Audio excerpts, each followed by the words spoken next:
everyone. Well, we are here for our first round of the AMD WoT7 Qualifier 2. We will watch Fury versus Don't Set Me on Fire. And we start with Prokhorovka. I'm here with the amazing Keyhand, and he Hello, has hello. something to say. I have something to say indeed. Your mic cut off again, but Fury coming into this one with double IS7, double S-Conk, 1 CS, 1 SRV, 1 T100, and we'll see if they set the Don't Set Me on Fire on fire. Triple IS7, 1277, S-Conk, SRV, and T100 LT as well. So both teams with a T100. We'll see how that one plays out. As the defenders, ooh, nice shot into Netzo, and return shot into Candegina, I guess the team in blue being from Italy. I'm not sure. Herpe is definitely an Italian clan, and they have like 5 Serpa players, so possibly we'll have to see. I think I need to adjust my screen as well. And I will also give some sound. Something like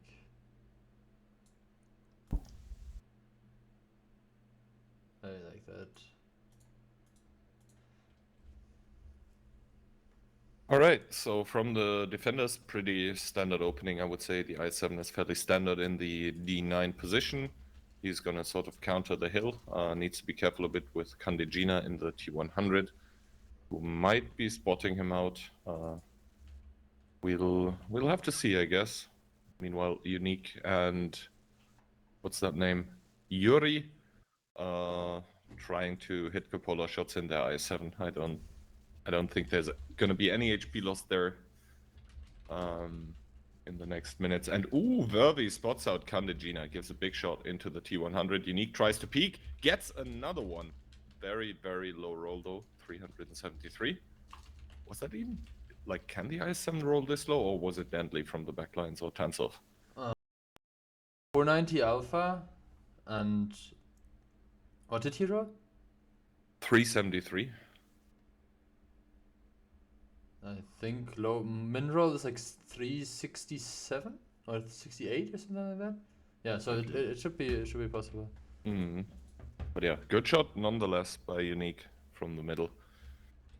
And now we see a rotation happening. The 277 going over the K line towards the 1-2, but I'm not really sure how effective that's going to be. Ooh, good shot by Unique into Yuri in the middle once again. Yeah, so HP advantage now slightly in favor of Fury. The defending team obviously always happy when that happens. Yeah, the thing is they have the T100 established super deep on the one line. So the SJV is going to be able to farm them, and now the 1-2 line push is commencing, but like that's one IS7, 1277, the T100 immediately ditching, because obviously the SJV... spotted. Yeah, the T100 taking one, I think, by the IS7. Ooh, good stuff by the attacking team here. Not the best kind of maneuvering by Netzo. Yeah, I'm actually surprised to see that Fury dropped their lighting player of the previous tournament, but I heard Floki had some incident happening and he can't play. So yes, the heavy tanks are pushing. There is a by the S, Kong, and CS. 7 taking quite some damage.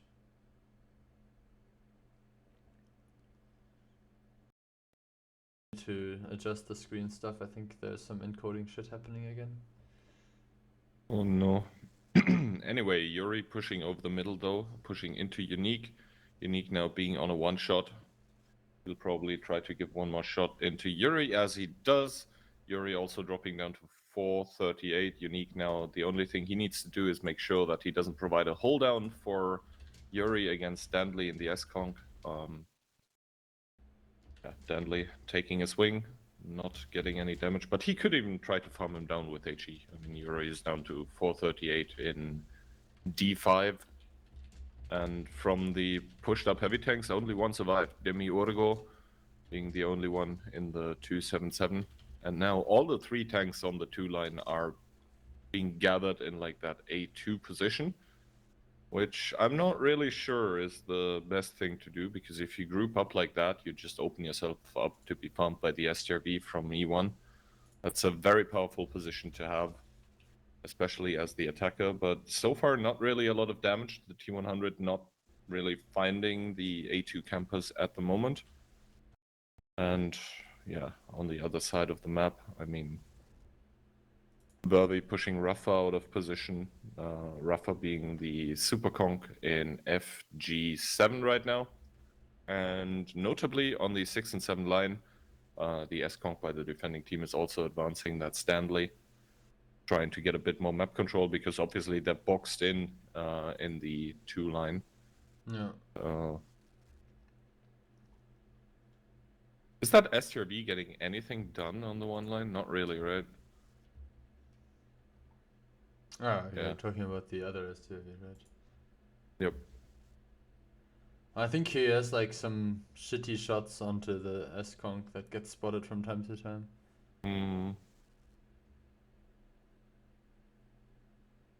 And I mean, 2 minutes remaining. That is still 9,000 HP to chew through for Don't Set Me on Fire. But to be honest, Fury being 4k HP up almost. Not looking good for the attacker here. As the SRV finally does get a penetration into the S-conk, but as Right. Yuri dies, I'm not really sure if that's gonna matter. Oh well, the T100 definitely needs to be spotting now. And I have to say, why is this happening so late? Like, the T100 kind of waited for a bit too long, and now is struggling with getting the spots in a manner that there's enough time to farm them. So yeah, and I mean, Demiurgo going close now, just getting completely obliterated. Kandejina even getting spotted out in the T100 and dying for free. And now the STRV is probably going to get 1 or 2 more connections, if even that. And that's going to be all she wrote. 1 minute remaining.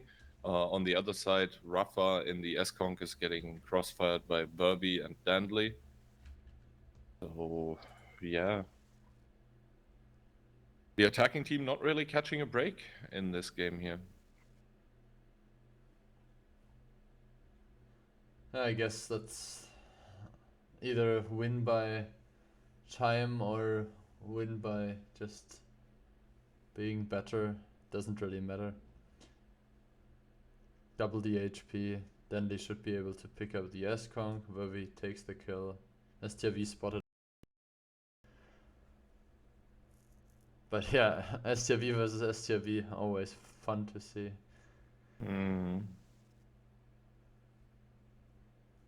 Okay, that's the first round for. We will go very quickly into break. I will fix my screen and then I will be back.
Okay, so all those green issues should have been fixed now.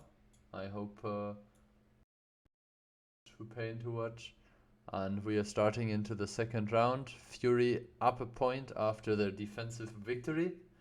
And now coming in with triple IS7, T100, STRV, CS, and S-Conk in their attacking round. Mm-hmm. All right, so for the side of Fury, triple I7, 1 S-Conk, 1 CS, 1 STRV, 1 T100. On the side of Don't Set Me on Fire, we have double I7, triple S-Conk, then 1 STRV and 1 T100. So no medium tank to reinforce the light on its rotations for the side of Don't Set Me on Fire.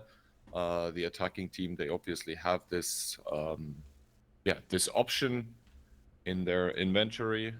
And now, once again, T100 and STRB on both sides. But we saw last round that the T100 aggressive openings can be punished. So we'll have to see if that happens once again.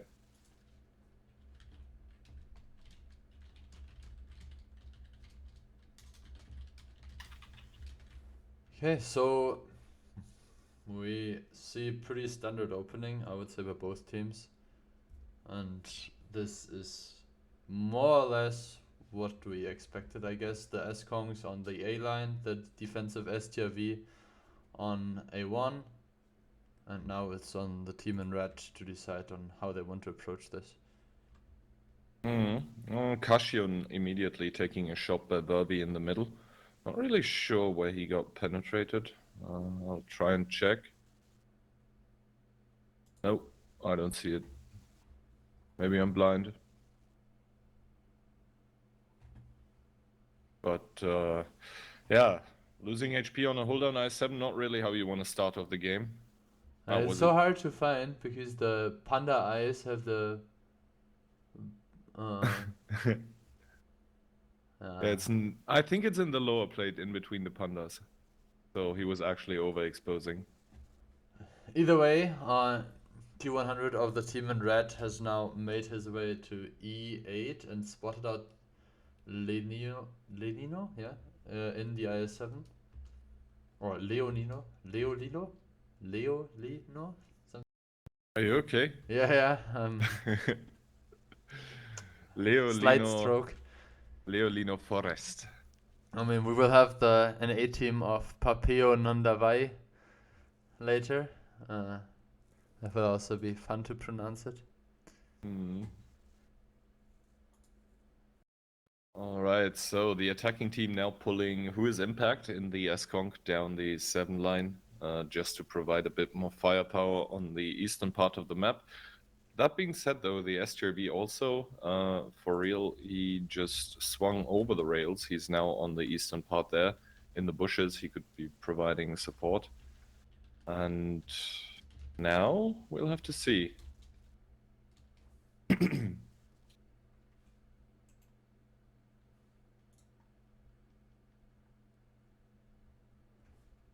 the STV obviously rotating as well. As you mentioned, the commitment will go towards the eastern flank.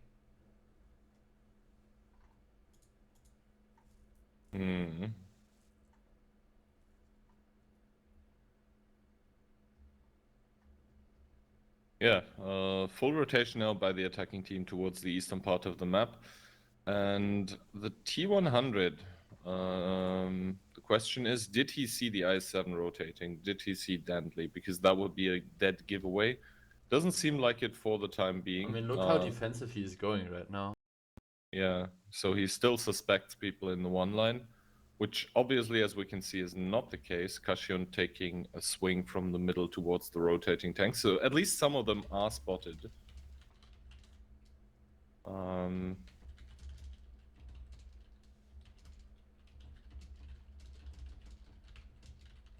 And now the choo-choo train of the IS-7s has formed up. And we should be seeing... Ooh, Tansov getting spotted on the hill, though, taking one shot for his troubles. And now Dantley, Verby, and Unique, they are starting to push in their IS-7s. How much HP are they going to bleed for this is the question. 300 so far. 700, 1000 or 1100. To be honest, 1000 HP for this cross with triple IS7 is fine. Ooh, Okay. 1800, now it's starting to get a bit more costly. And both Unique and Vervi making the boost on the first try. Dandley slightly behind mentally. Oh, but good to see that the T100 reacted. He traded some shots against Nezo, but got a lot of map control now. And now Unique is the tank to watch out for, because basically he's hold down against the S-Kongs. They're not really going to be able to do a whole lot against him. He just got penned. I think the upper plate was just unangled. Visible. You can see it there. Again, Unique. Well, that's definitely a unique way of peeking there. What's he doing? I think he's trying to... I don't know what he's trying to... I mean, theory he should be able to be safe. I mean, the here. ground is dead now, so he can shoot the enemy tanks at this point.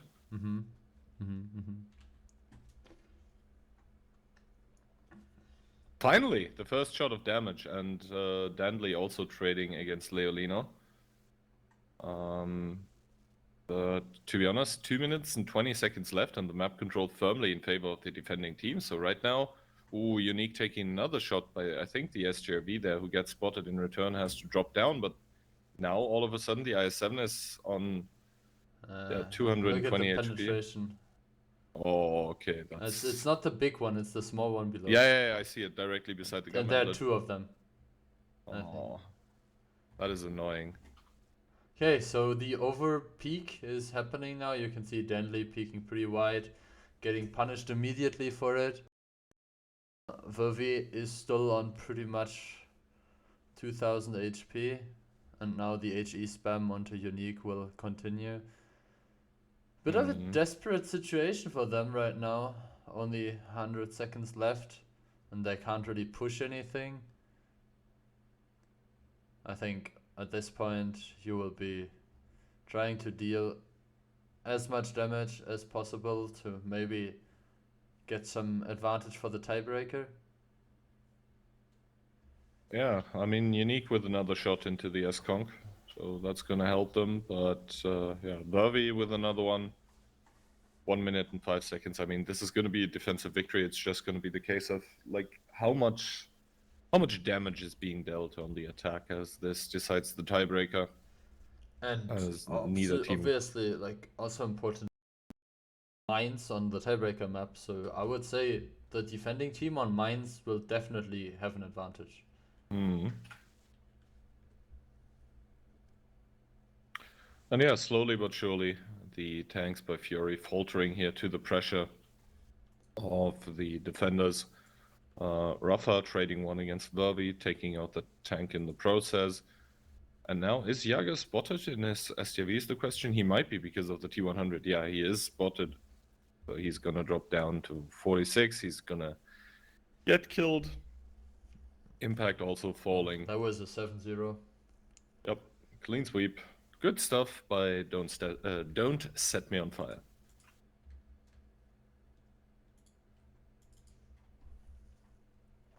Can you check the stream in a moment to see if the sound and the image is fine? Okay, so sorting by damage, we now have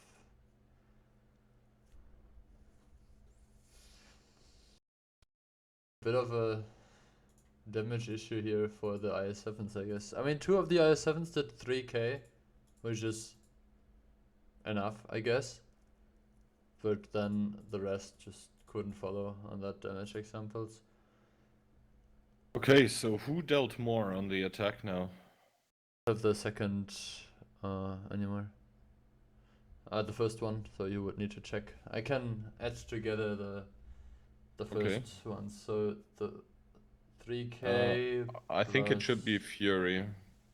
3k plus 2.7 plus 2.4 plus 4 +1. So I think like 16,500 damage dealt by the well, I counted the wrong numbers. 5 head. So Yeah, it should be Fury. Yeah. Like comparing it number by number, It's like it should be Fury. 11,000, 12 something, yeah, 13,000 damage from the team that was attacking second round.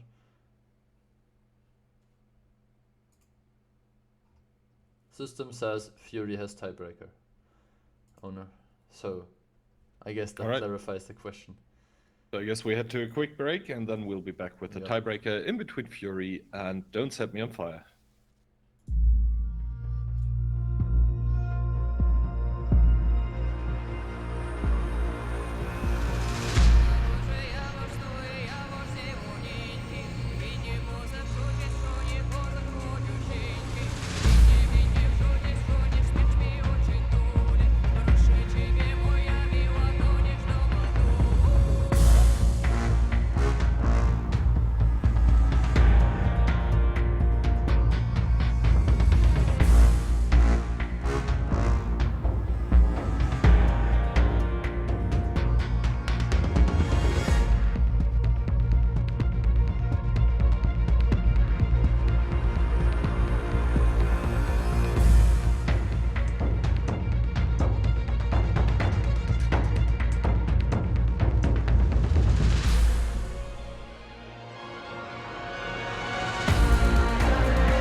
Okay, this is the tiebreaker that we were waiting for. Fear defending as expected, and they're coming in with triple IS7, 705A, S-Conk, CS, and M4. I would say usually we see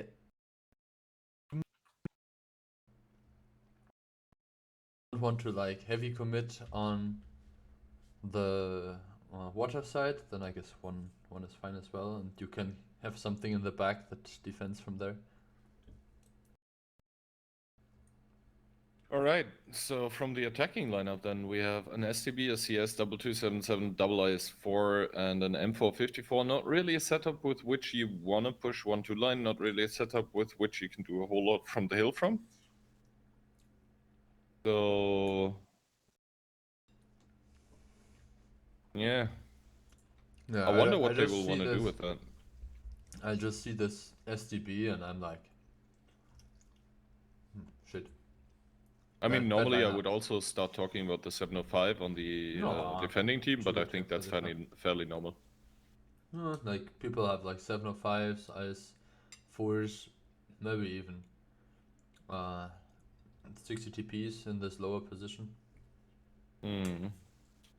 Rafa taking one for trying to go onto the hill.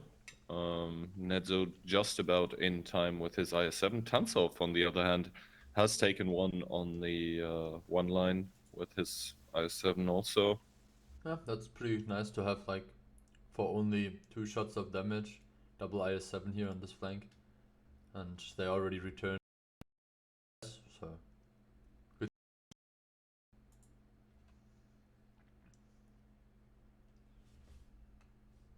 Kashian now being pushed in the 277 on the one line. The thing is, though, like Unique is constantly spotting the island as well. So, and Unique now even pushing up on the island a little.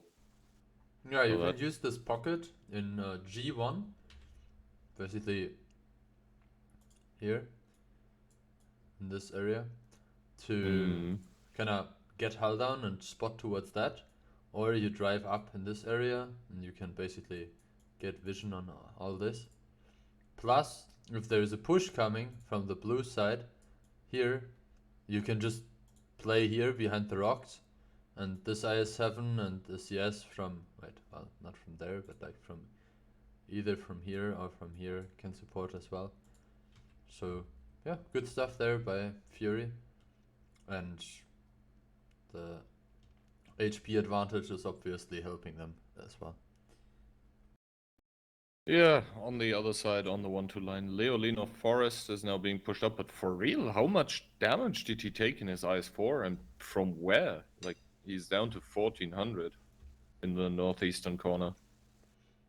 I think the answer is yes. Like, how did he lose so much HP? It's weird.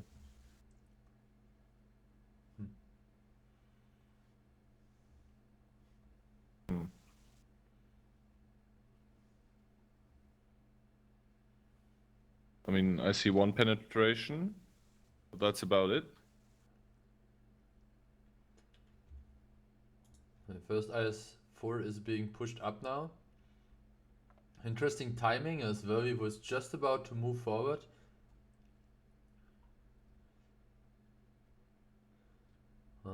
One penetration into the side of the IS4. Now the IS4 is more or less safe behind the building and puts a nice hash into the fence.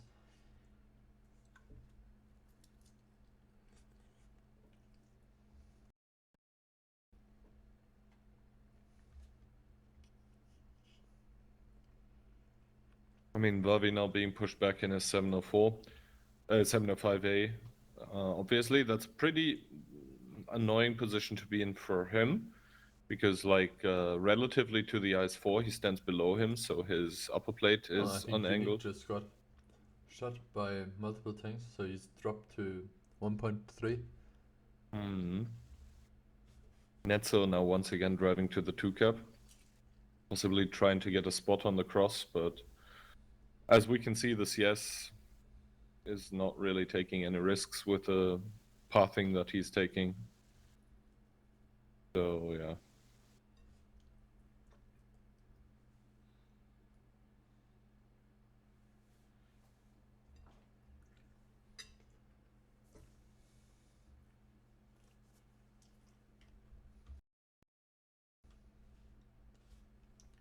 I mean, you can hear from our voices that not really a lot is happening currently. Good job by For Real. I mean, think I it was was singing Ono karaoke Demiurgo yesterday into night Levy. until 4 in the morning. So Aw. that's also why my voice might not be like super active today. Yeah, same here. You didn't sing any karaoke. I mean, I didn't sing, but like I was also awake till then, so you know. Mm-hmm.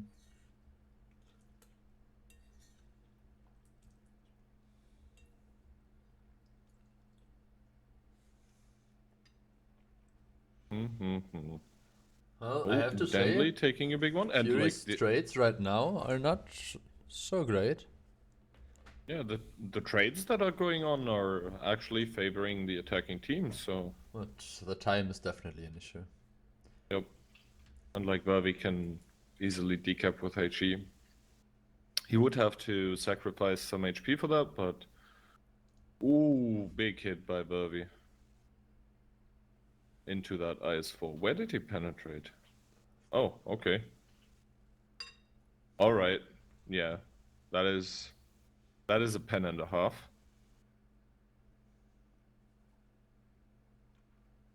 He tried it again.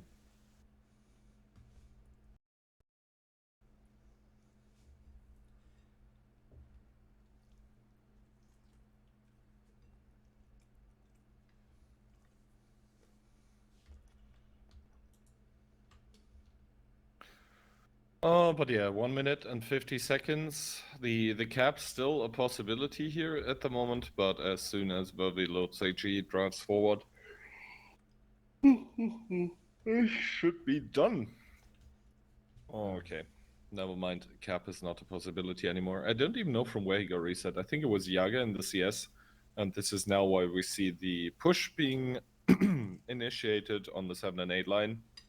But Demiurgo already taking a straight 1000 for real, just taking one to the face, dying for that.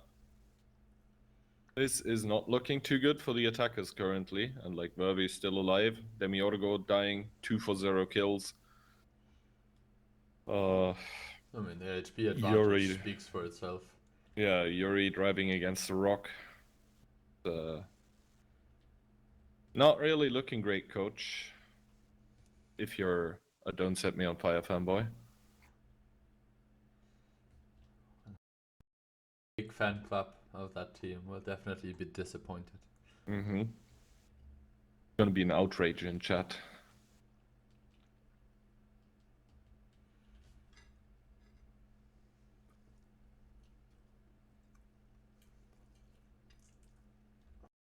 And yeah.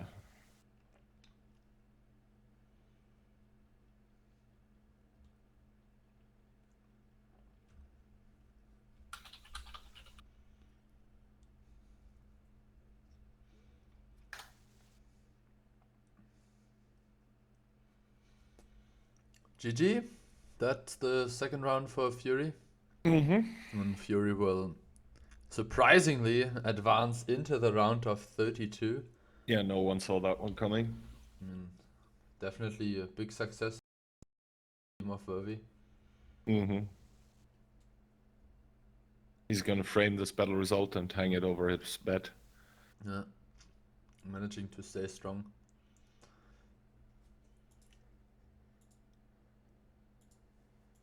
Alright, what's the next match? We're gonna be spectating Pepe Onondaweo versus Dagot? It's Papeo Nondavayo. But it says Pepe. Well, I was told it's called Papeo Nondavayo. Well, then they should have spelled it Pepe Onondaweo and not Pepe Onondaweo. Well, it is what it is. It is what it is. We'll have a break, 5 minute break, and then we will be back. Hope everyone is enjoying. See you later.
and welcome back.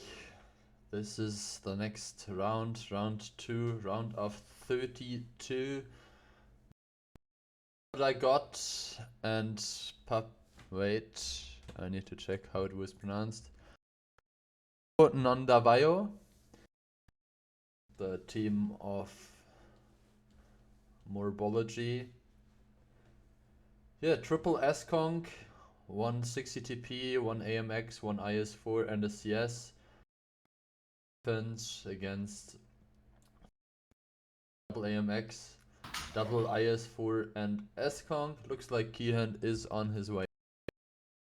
Just heard him stumbling over something. Muscles immediately taking over the lower area on the K3, K4 position. There's the elevated position between the rocks, which can be pretty useful. Interesting to see that Trandor in his S-Conk decides to basically stay in the open field. If Muscles peaks a bit more, this might be an issue.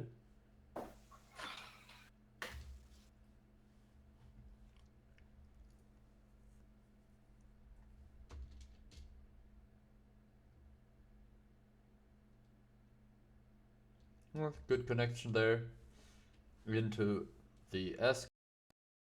IS4 of Mirak also took some damage already. You can see shot went into the upper commander cupola compartment.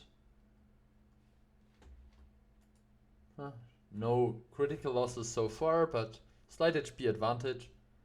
And we'll need to see how the defending team will make use of that.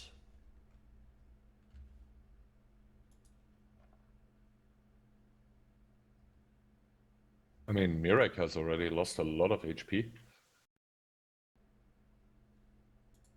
Someone is telling me that the in-game sound is still not working.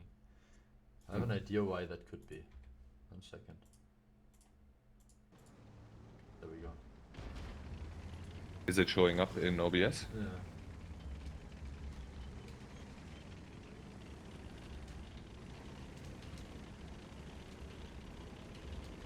But don't worry. You were there all the time.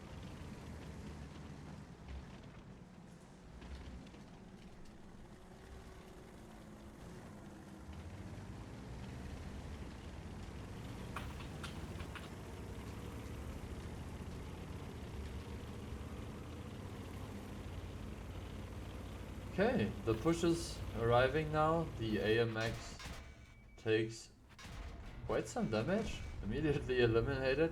Okay. So second AMX and IS4 make it more or less without taking any damage. Muscles paying attention. Well done here. Bendix also taking quite some damage by the 50Bs, but 150B drops to 1000 roughly. Oh, the external taking a big hit here by Poison, I think. Professor now getting pushed off the angle here. Yeah, Octobear with his AMX took a bit of a hit, but more importantly will be the fight between the DK come from both angles. You can see now they have to leave this area. Trying to push onto the 60 TP, definitely not a bad choice. I think Poison just missed his shot completely, shot into the floor.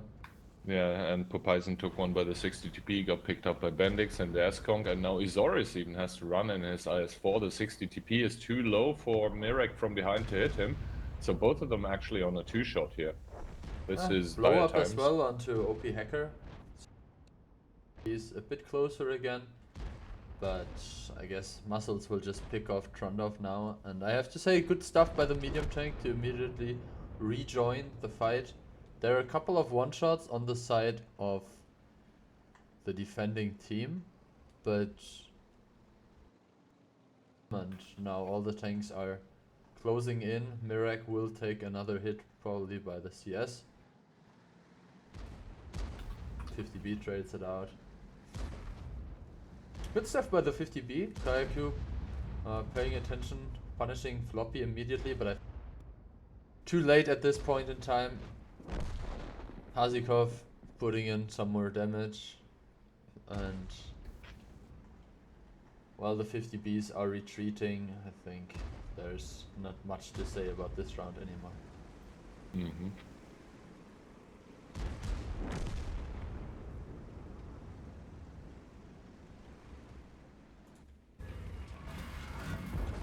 They want some additional.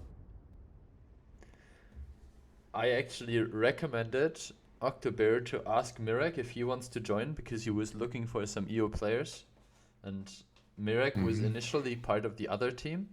Oh no. And now swapped back to.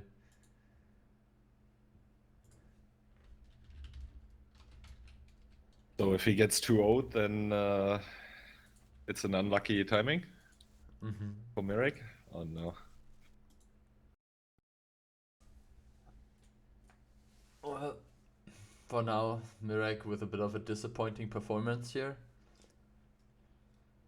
9-8-4, also no splash damage, so no excuses about HE resets. But I guess the fact that the AMX was immediately taking out didn't help either.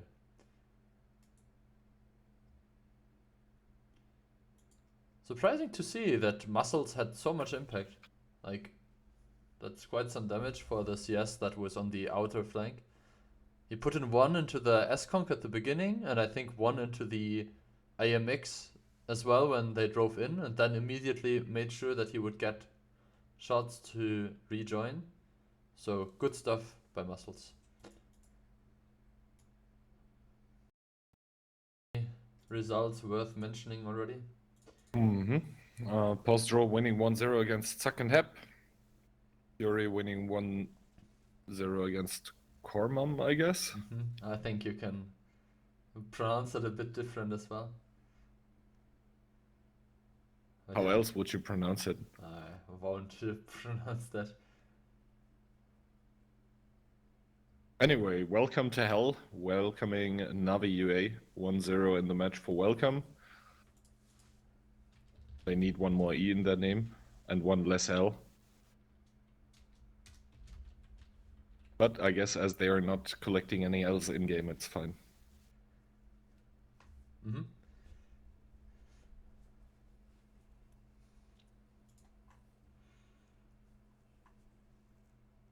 Yeah, my team obviously clear favorite in this group. Who's even in that team? That's Tomic's team. Ah. The team that we didn't want to, or weren't sure about how to pronounce it last time. Ah, okay. And just called them Tomic's team, and now he just called. Oh, Intel i9 on board in the AMD tournament, obviously losing against Alupigus. Yeah, I guess at this point we can again highlight the great AMD hardware to win for the two teams in the final. We'll have GPUs and CPUs sponsored by AMD, who are the sponsor of this tournament. So check out their website and maybe nice to upgrade your PC. Or just play it and win it that way.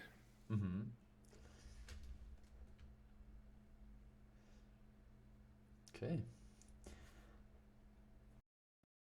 Double CS now for the team in blue. Triple S-Conk, an IS-4 and Mirek in the M4.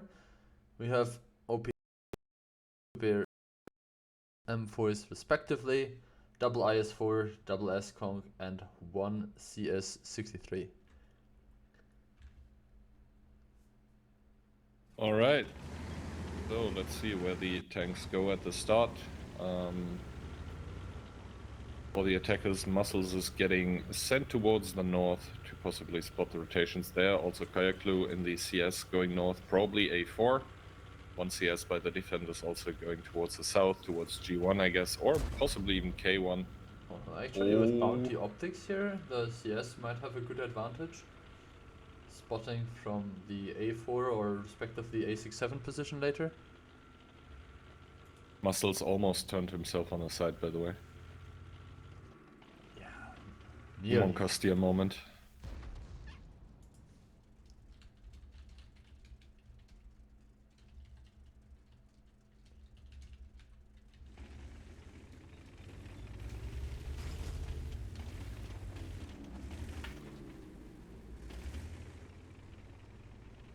And other than that, not really a lot happening. Muscles checking out the angle, finding nothing. Stupid American also coming in his IS-4. He's not gonna find anything either. And yeah, so far the attacking team of Pepe Onondawayo not really getting a lot done. Like, yeah, they're taking angle after angle. That is good for them, I guess, but so far 1.5 minutes without really any damage being dealt. Well, I guess we caught the main push here happening on the IS-4 of Joris. That is a bit of an unusual route to take into the cap, and yeah, Professor immediately getting heavily tagged, also on fire, down to 2.3k. Trandorf can't really peek because the external is controlling in, and now Izoris is also down towards a one-shot. It's going to be Bendix to pick him up. Bendix also driving over towards the cap, taking one by Merrick to the side, taking a second one by Popeyzen, is now perma-tracked. And taking more fire here. OP trying to shield his comrade, but Bendix just taking taking shot after shot, follows his comrade to the grave. And this now means 2 kills for the side of Halo and only 1 for the side of Pepe Onondawayo, who are 3k HP down. Yes, cap pressure is on, but there is so many tanks close to the cap, able to reset that. This is probably going to tiebreaker, if I'm being quite frank. Yeah, that's definitely nice to see a third round between those teams. And we will need to see who has the advantage, coming in with 2 defensive victories, as we explained for the previous Prokhorovka 1-1 as well, that there will be the decision made on the basis of who has done more damage during their attack. So proactive gameplay during the attack is rewarded. And I guess this round, and yeah, I'm not even sure if I can say good stuff by the defending. I mean, that move onto the cap was just weird to see. Yeah, I don't know, like I felt like they were just set up and waiting, and then the North American team drove into them.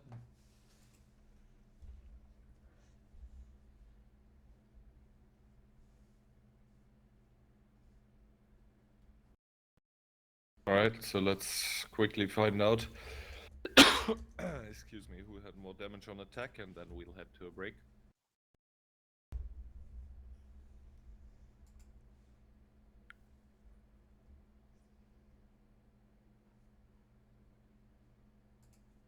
Are you expecting me to count something, or am I allowed to just Yeah, just, I mean, who's picking? Map will be Murovanka, and tiebreaker advantage is on the Czech team, or Czech-Slovak team. Alright, so see you for that one. Yup.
Okay, as you can see, Halo Dagot decided to attack Anka. We saw rounds, especially the ones between Grupa Speed, aka Goodnight Nomi,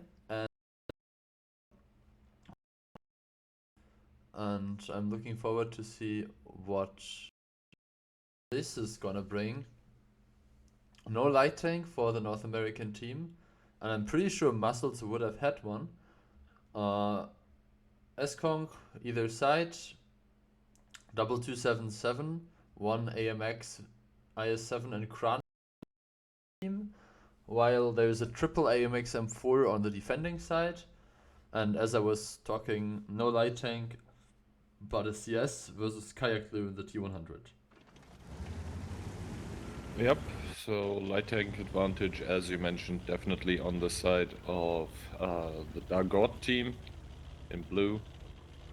This means that most likely they will go for one cap play. That being said, though, aggressive counter towards the eastern side by the CS together with 277 and IS7 here. Kayak Blue seeing this immediately turning away, and a lot of tanks by the attackers are actually getting sent towards the 1-2 line, which is a bit unusual considering they have a light tank. Then again, why not bait a little? Izoris already almost at the cap. Chooses not to go into it. He exchanges spots with the external there, and now Kazikov driving into the cap with his IS7, and he's gonna go into the hold down in the western part of the cap. Yeah, the cap with the changes to the 1 and 2 line on Muravanka has definitely some interesting dynamics now. How that plays out. I mean, Kazikov now very, very safe towards the area south of the cap, but obviously the M454 from the church could be resetting if they get spots onto the IS7. New external now peeking, and he does get the reset onto Kazikov, who now has to adjust. Yeah, we can take a look at the collapse onto the light tank here. I think Muscles will be able to put in a shot into Kayak though. I mean, maybe not. Guess an AA not good enough for that. 277 is retreating now, makes it behind the building. Move by the T100.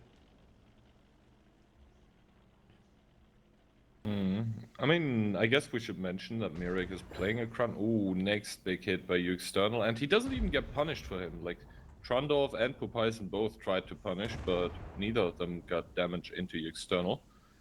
So far so good, I would say, for the defenders, as cap is almost abandoned here. Oh, Mirek taking another one by Professor, dropping down to 611. That's a possible one-shot for an M454. That being said, though, Professor also down to 1k, and Mirek taking another hit into his crown is almost down and out of the game. The player that switched teams here is probably gonna switch to the garage fairly soon. I mean, you can first switch the perspective to another player that is still alive, I guess. But yeah, the 277 should drop any moment. There we go. The T100 light tank retreats. As you mentioned, cap circle still running with 2 vehicles in the cap circle. And with Kazikov being eliminated, this looks pretty decent for the North American team. I mean, Pupaisen also taking shots in the middle of the map. Shot after shot, actually. Down to a one-shot he goes. Decap shots coming in, and the Americans are looking stacked here in this round. As only 4 tanks remain for the attackers of Dagot, and they're probably gonna get cleaned up fairly soonish. Yeah, so in the end, their choice of attacking instead of defending on this map might have turned against them. Mirek, the next one to fall. Floppy will pick up the kill. Another good shot by Trondorf, but I don't think that will make any difference anymore. And with that being said, I guess we have a winner, more or less. Yep, 2-1 for the team of Papayo Nondavayo. Not necessarily unexpected, but still a good job by them. Mm-hmm. All right, so let's see if there's any more tiebreakers going on that we can hop into. Otherwise, we'll be headed to a short break until the next round starts. No, already started. Ah, unlucky. Yeah, so quick post-game stats overview. I will leave that on while we are muted, and then we will switch to the Be Right Back scene.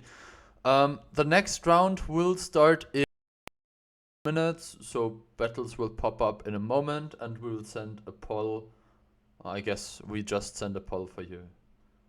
No, we send a prediction. We don't send a poll. Prediction, This okay. is a dictatura. Good.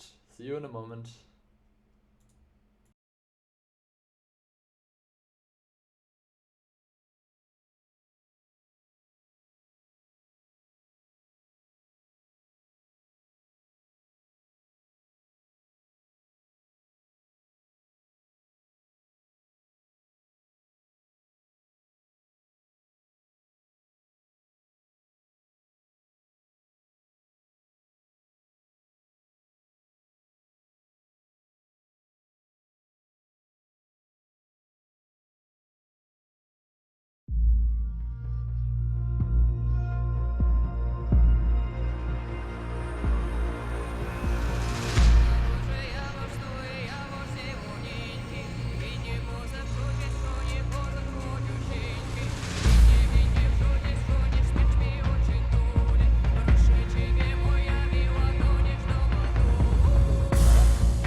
Hello everyone and welcome back to the next round of the AMD WoT7 number 9 Qualifier 2.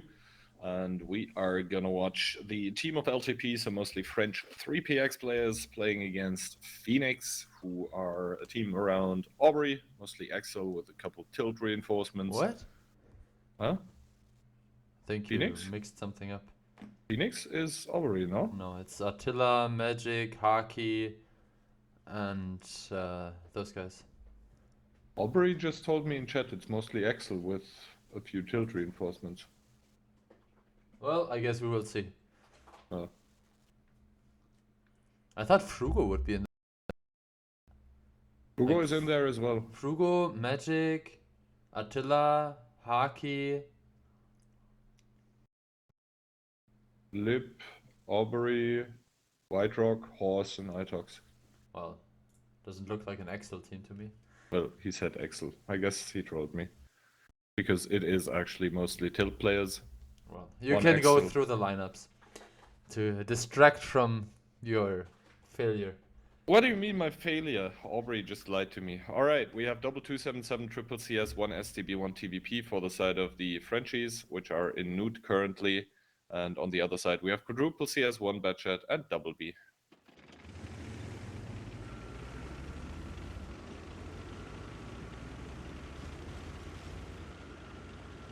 Alright, so split-wise we have TVP and 277 for the French team going lower side, everyone else up. And for the other team of Phoenix, we see that everyone's going up. Interestingly enough though, Noxious Baboon already with the CS going to the A5 sniping position. So no middle contest is gonna happen by the side of LTP. And the CSs, how much damage are they actually gonna take for making it up? Oh, Itox actually going up and over. They're trying to collapse onto Smarties in his STB. Yes, the STB is -1 KHP, but Aubrey in the Batchat already getting attacked heavily. Smarties now down and out of the game. But that is a lot of medium tanks that are out in the open currently for the team of Phoenix. And you can see the punishment now going towards Silent, but he found... I don't think he found a safe position as the 50Bs keep unloading, setting him on fire, and that is 2 for 0 in the kill department. Noxious Baboon now also needs to be careful because Magical in the CS63 keeps going forward. Noxious now getting spotted, has to drop from the A5 position, and that is currently looking very, very good for the side of Phoenix, who are attacking and up like 1500 damage. Yeah, as you mentioned, the gun advantage, obviously a big helper here. About the positions, right now you could basically draw a line like here, where you see where the red and the yellow team is, and yeah, they have to equalize the playing field by potentially bringing someone in this position or even bringing someone in this position. The cap has been started now. Frugo lost some HP. Has to be careful now against the TVP, but he should be somewhat safe. I mean, the thing always with this 2-cap, even if the enemy team does not currently control the hill, it's so annoying to get resets to it. You need to either get hill control or flank around the hill, which is only possible if no one or your own team contests made it out. or has the hill. Barely in time, but he did. If you consider the CS, okay, well, I thought he could just like move towards the cap and apply further pressure, but I guess there's enough pressure already. Lip taking a lot of damage, that's a bit unnecessary there. 50B could have just put himself... I don't know, I think he could have just put himself in a position where he can only get shot by Noxious Baboon and just clipped out on him. LTP now coming back, and it seems like Lip is out of the game. Attila taking some damage. It's a good pickup by Frugo. Joy now on only 700 HP, and it looks like he's empty. White Rock struggling to get around the rack. Loses some time, but Magic picks up the next kill. Phoenix firmly up in HP again. And White Rock seems to be reloaded in his 50B, -1, -2. Good stuff into Polgarad. And now only Reaction and Aching remaining here for the team of the Frenchies. Reaction taking one for the cross to the donut, taking a second one down towards a one-shot. Is gonna go down, and now only Aching remaining, who's getting chased by Magical already. Looking good for the side of Phoenix.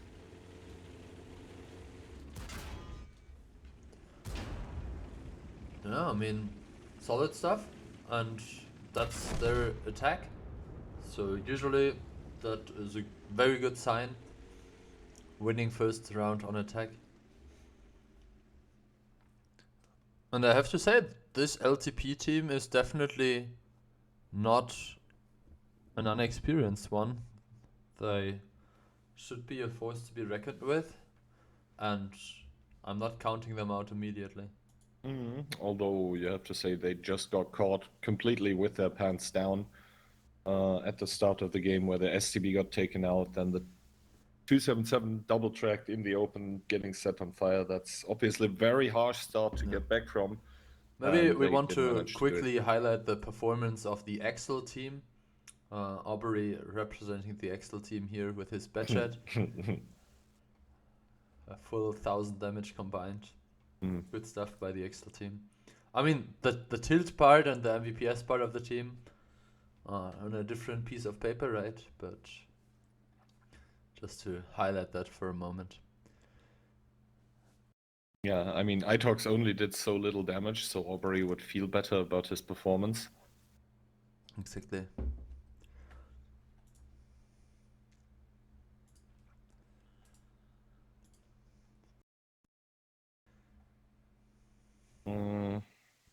And I guess other results to talk about. Liberty winning right now against T31. TSA winning against GOST. Phoenix obviously 1-0 against LTP. Adamski OnlyFans 1-0 against Gifted. Welcome to Hell once again 1-0. This time against Pros Murphy. That's the team where The team where what? Killer Pit is in there, and Welcome to Hell. Oof. I mean, so it's basically a fame team. That's what I wanted to say. Because there's one fame player or what? Yeah, I mean, you counted it the same way for the Excel team. Okay. Ghosts 1-0 against Nix Marlenchen 2, I guess. Good lord. Lakeville Lords lording over Max 80 1-0. Chukoto 0-1 behind against Winner Chickens. Okay, bye 1-0 against Valor. That's also a score to watch out for. The Phil X team, obviously, with the RNG boost, winning against Fans Egor Kred. And Intel i9 on board in the AMD tournament, currently winning against Goldshot. Ain't no way. And now CSA Pozdro up as well. Yeah. Pozdro 1-0 against Tect. Tect 1. Hey, 20 seconds left, and we can take a sneak peek. Say for Cliff, pretty heavy. Bringing 4 heavy tanks, including a 50B, double CS. But the Batchat definitely Cliff, but we'll need to see if Aking can make it work. Yeah, last battle the Batchat played by Aubrey didn't really work out. We'll see if Aking is able to rectify the performance of that French tank. That being said, lineups either side are bringing a 50B, then triple 277 for the Frenchies together with a Batchat that we mentioned, and double CS63. And yeah, on the other side, the aforementioned 50B 277, 4 CSs, and a TBP.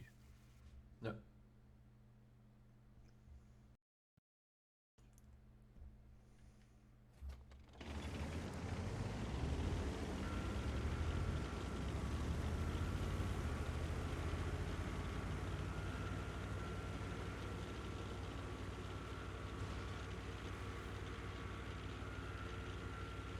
Commitment from the team in yellow now towards the lower side. Yeah, interesting openings, because one team is sending everyone towards middle, the other one sending everyone towards 1-2. Aking driving towards the stone, sees no one, immediately commits through into that one line. So that Batchat might come in handy when sniping on towards the hill, where all of those tanks are going to be in the open. And Phoenix so far not really taking advantage of the fact that no one is in front of them, instead choosing to send people around the hill. Yeah, and I don't think the 277 has a chance of spotting A-King because he's using the low noise exhaust system and the improved ventilation. Misses the first one. Penetrates the second one. 2 out of 3. 2 out of 4. And that last shot was copium. Yeah, 2 out of 5. Joy took some damage as well, but obviously now has a very aggressive position. He cannot peek up too far, as you mentioned. The TVP is there for Phoenix, so now the TVP controls basically the back. I mean usually the next thing we see is some move on, but I guess we start with a cap circle being attacked by the bad chat. Quite rare that we see a one cap approach, right? Mm-hmm.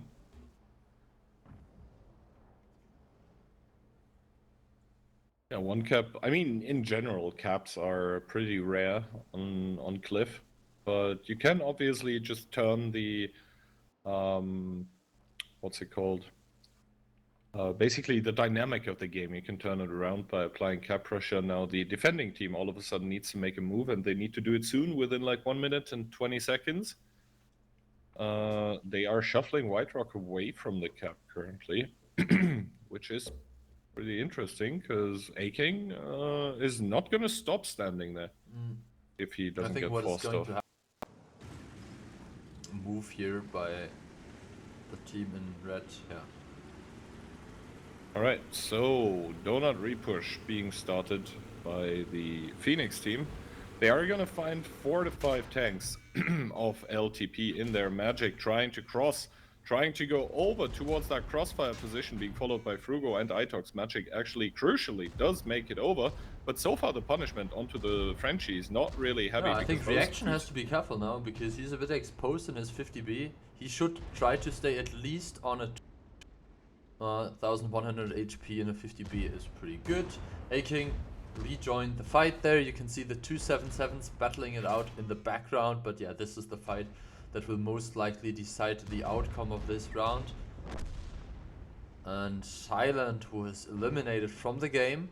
LTP now up HP but down a gun. Aubrey just took a couple shots. I think A-King helped out there.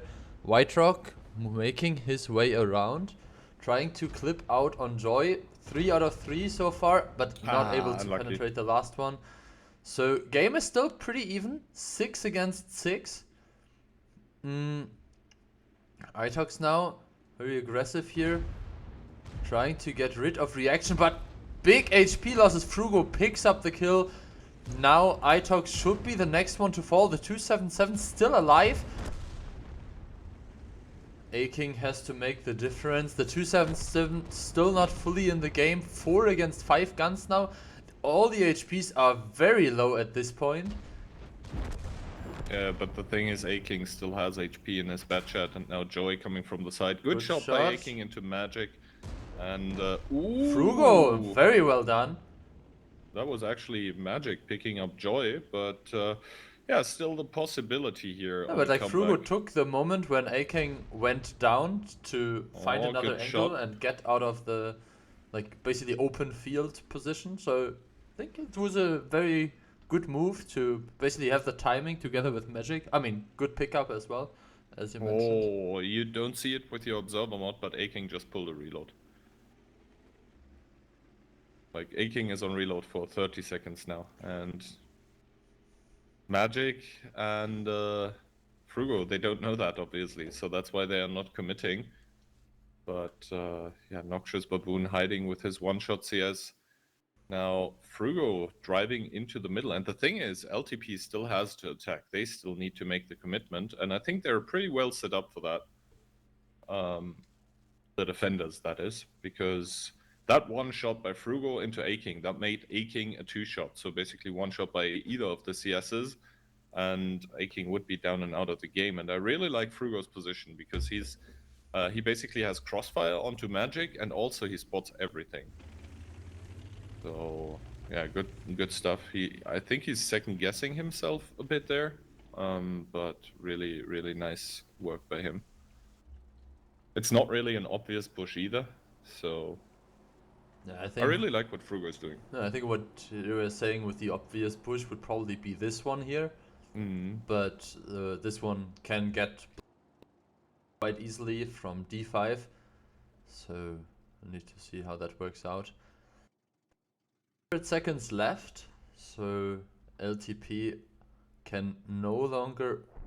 Aking spotted him, I think, and Noxious Baboon just picked up the kill. That was definitely interesting. That might have been the shot that turns the game around, because now Aking is eyeing his chances against Frugo, and if he manages to close the distance, then this should be the game. Yeah, Frugo is not fully aware of... Yeah, Aking coming closer. Frugo sees it now. The shot by Noxious Baboon. Ooh, Aking missed one. Now yeah, Aking should have him. With the connection. Oh, Aking! Aking! Okay, Frugo. There we go. I mean, he had to somehow reverse without exposing towards the CS. Oh, I mean, ending here for this cliff round. Yeah, the shot into magic, that was the crucial one. Yeah. Yeah, it came from an angle that they for sure didn't expect. So, good stuff there. Yep. So I guess we'll take a quick look at the other results from the other matches. No Name winning against Baku 2-0, LTP against Phoenix. Stone team again, with the Chinese symbols, or whatever other. Okay. So they are one round further, obviously 1-1 in between LTP and Phoenix. Winner Chickens 2-0 against Chukoto. Okay, bye against Valor, also heading towards a tiebreaker. Grupa Speed 2-0 against Genios, so Grupa Speed being the Goodnight Nome team. Fury 2-0 against Shadow. Pozdro 2-0 against Tect. Ghosts 2-0 against Nix Marlenchen. Liberty 2-0 against T31. 1-1 in between Adamski, OnlyFans against Gifted. Lakeville Lords 2-0 against Max. CSA 2-0 against Ghost. Welcome to Hell 2-0 against Pros Murphy. Intel winning 2-0 against Gold. Devil X Team 2-0 against Fans Igor Creed. Lost Peoples going to tiebreaker against Autistic. Fury 1-0 against Shadow. Okay, and those are the results we had already. Yep, okay. Then we'll take a short break. We'll be back in around 4.5 minutes, and yeah, see you then.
Okay guys, we are back. Quite a few tiebreakers. So Gifted versus Adamski only fans. Okay, Bye versus Valor. Phoenix versus LTP, the match that we are spectating. Tia Paola versus the North American team. Iron Wolves versus Destiny. Stuff still running. Quite some stuff still being. We have a match between Ripple AMX M4 IS4 277 SCOM for the team of LTP, and on the other hand we have one LTP One AMX LTP, M4. what? I mean one French tank, and then the mouse and E100 double E3 and double IS4. Right. Double E3 on the defense is obviously a force to be overcome. I don't think the team of Phoenix are gonna send an E3 to D5 today. That didn't work out for them last time. No, it wasn't Phoenix, it Or it was wasn't? Destiny. It was rerolls. Unlucky. The German team.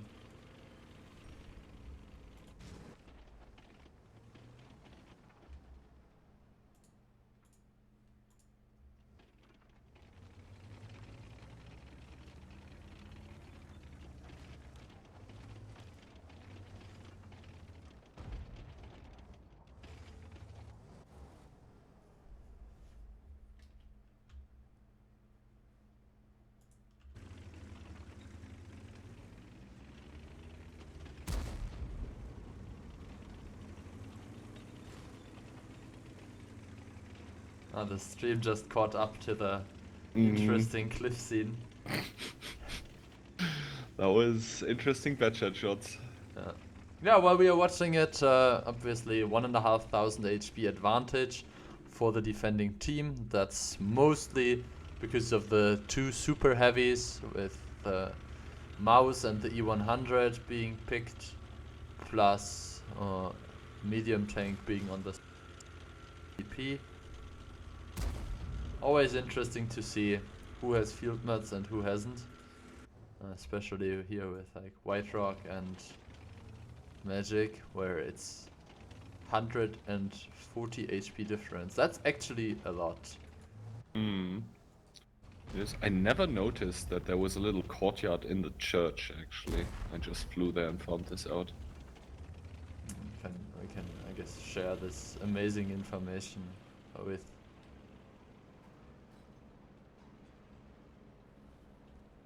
You mean this here? No, like, sorry, not the church, the castle on the hill. Ah, yeah, okay, well, that's not new. Oh.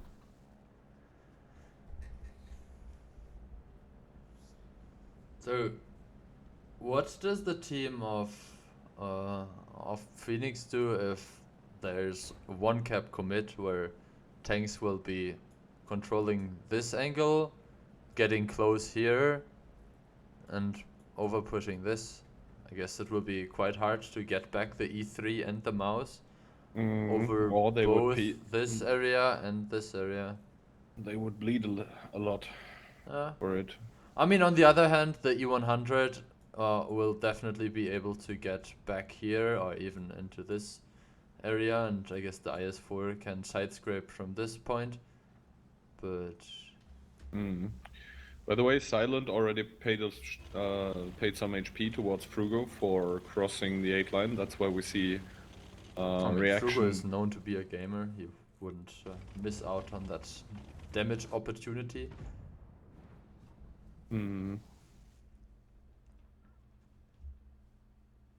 grouping up for a push. They're gonna take one more E3 shot in turn. Ooh, also White Rock with a good shot from the IS4.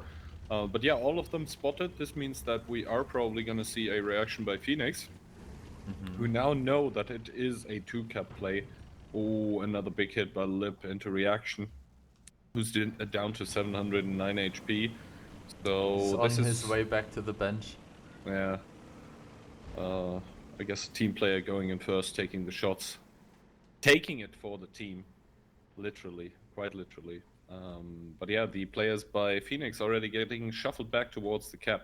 Agony is now going to go on towards the cap, but a big hit by Itox. And the thing is, the IS-4, yes, it does have a lot of armor, but he can't really side scrape against an E3, especially because the E3 can just load HE.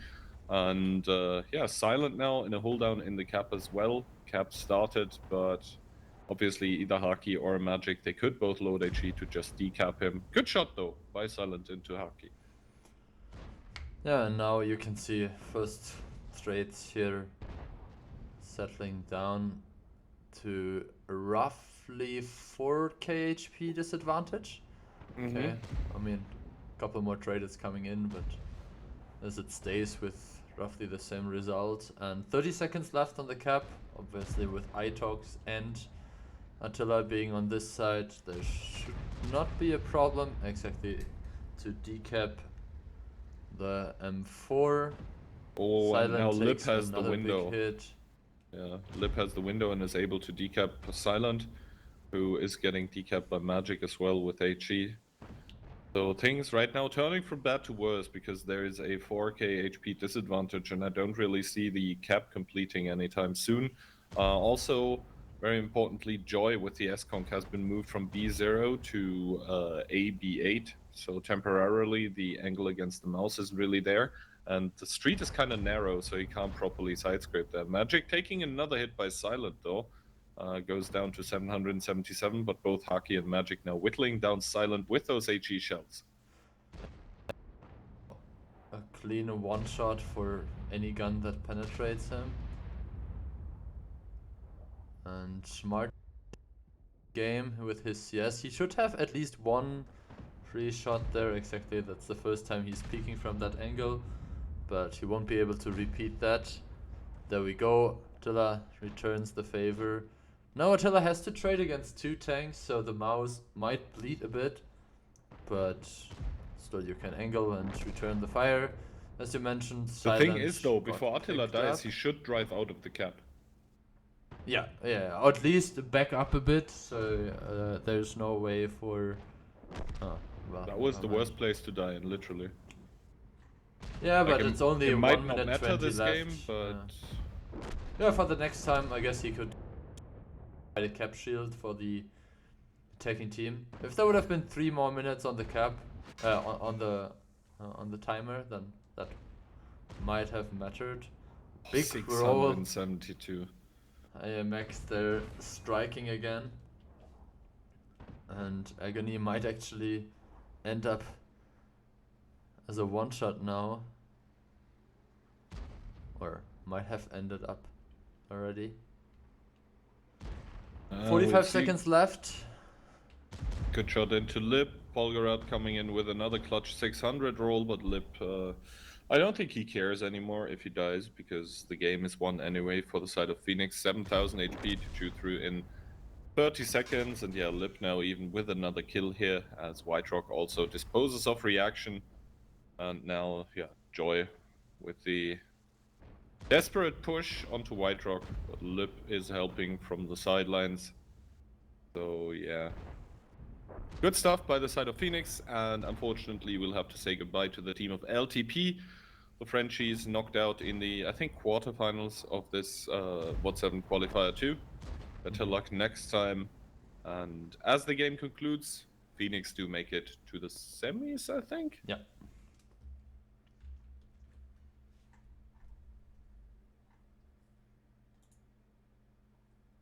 No, that was the round of 16, so it should be to quarterfinals now.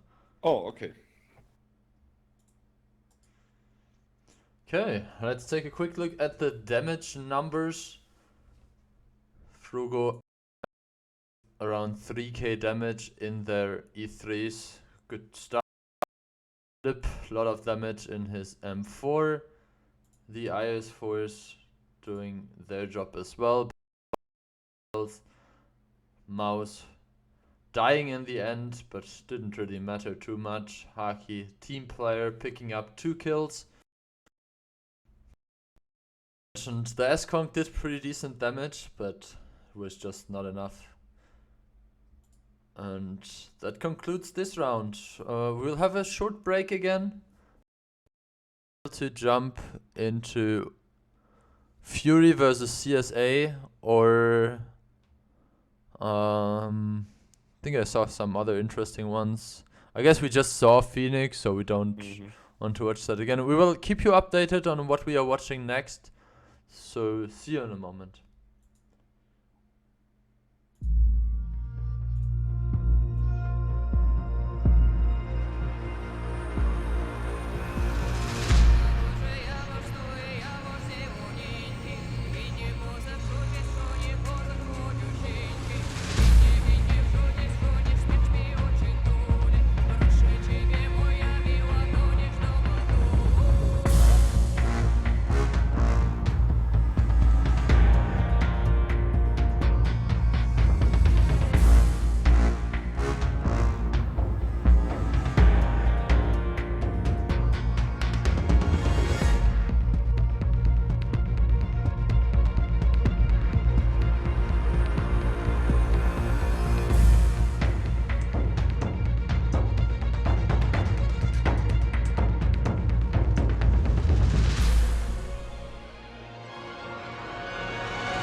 Welcome back, everyone.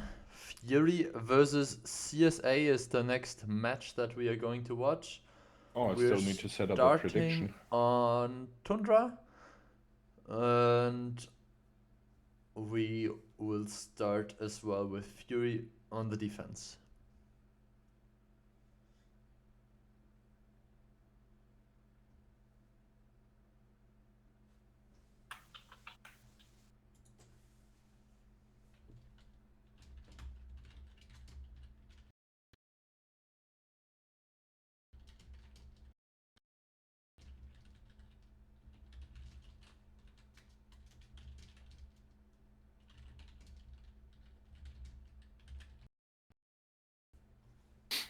All right. Fury picking double M454, one I7, one E5, double BZ, and the Minotauro. On the side of CSA, we have triple 113, one M454, one I7, one S-Kong, and the CS played by Ondra.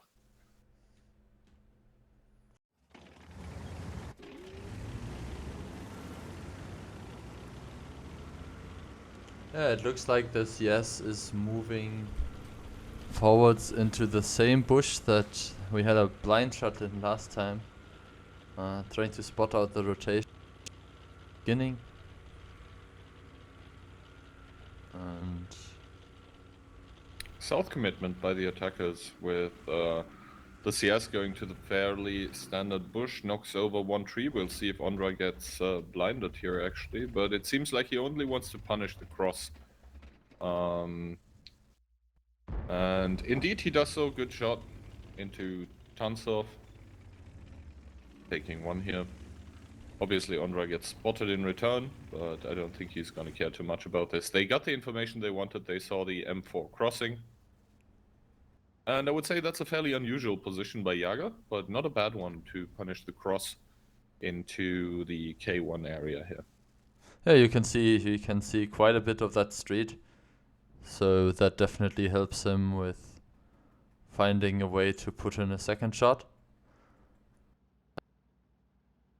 Having crossed for only a shot of damage, I think they're not too discontent either. Mm-hmm. So now the question is, triple 113, what are they doing with that? Yeah, obviously triple 113 is a fairly aggressive, a fairly push-centered lineup. Sakalito now being sent up in the IS-7. I don't think he's going to cross simply because he's alone. It wouldn't make sense to really cross the IS-7, who would then get out-traded by the M454. So Sakalito is just going to get the information onto Yaga, who has to drop down. And now... And he spotted impact as well. Yeah, so good information by Saka. Solid play. Yeah, we can take a look at the Minotaur. This is a discussion that is kind of always happening. What tank to put in this position? Some people pick Mino, some 60 TP. I think we have seen people just putting an AMX or a Super Conk here as well.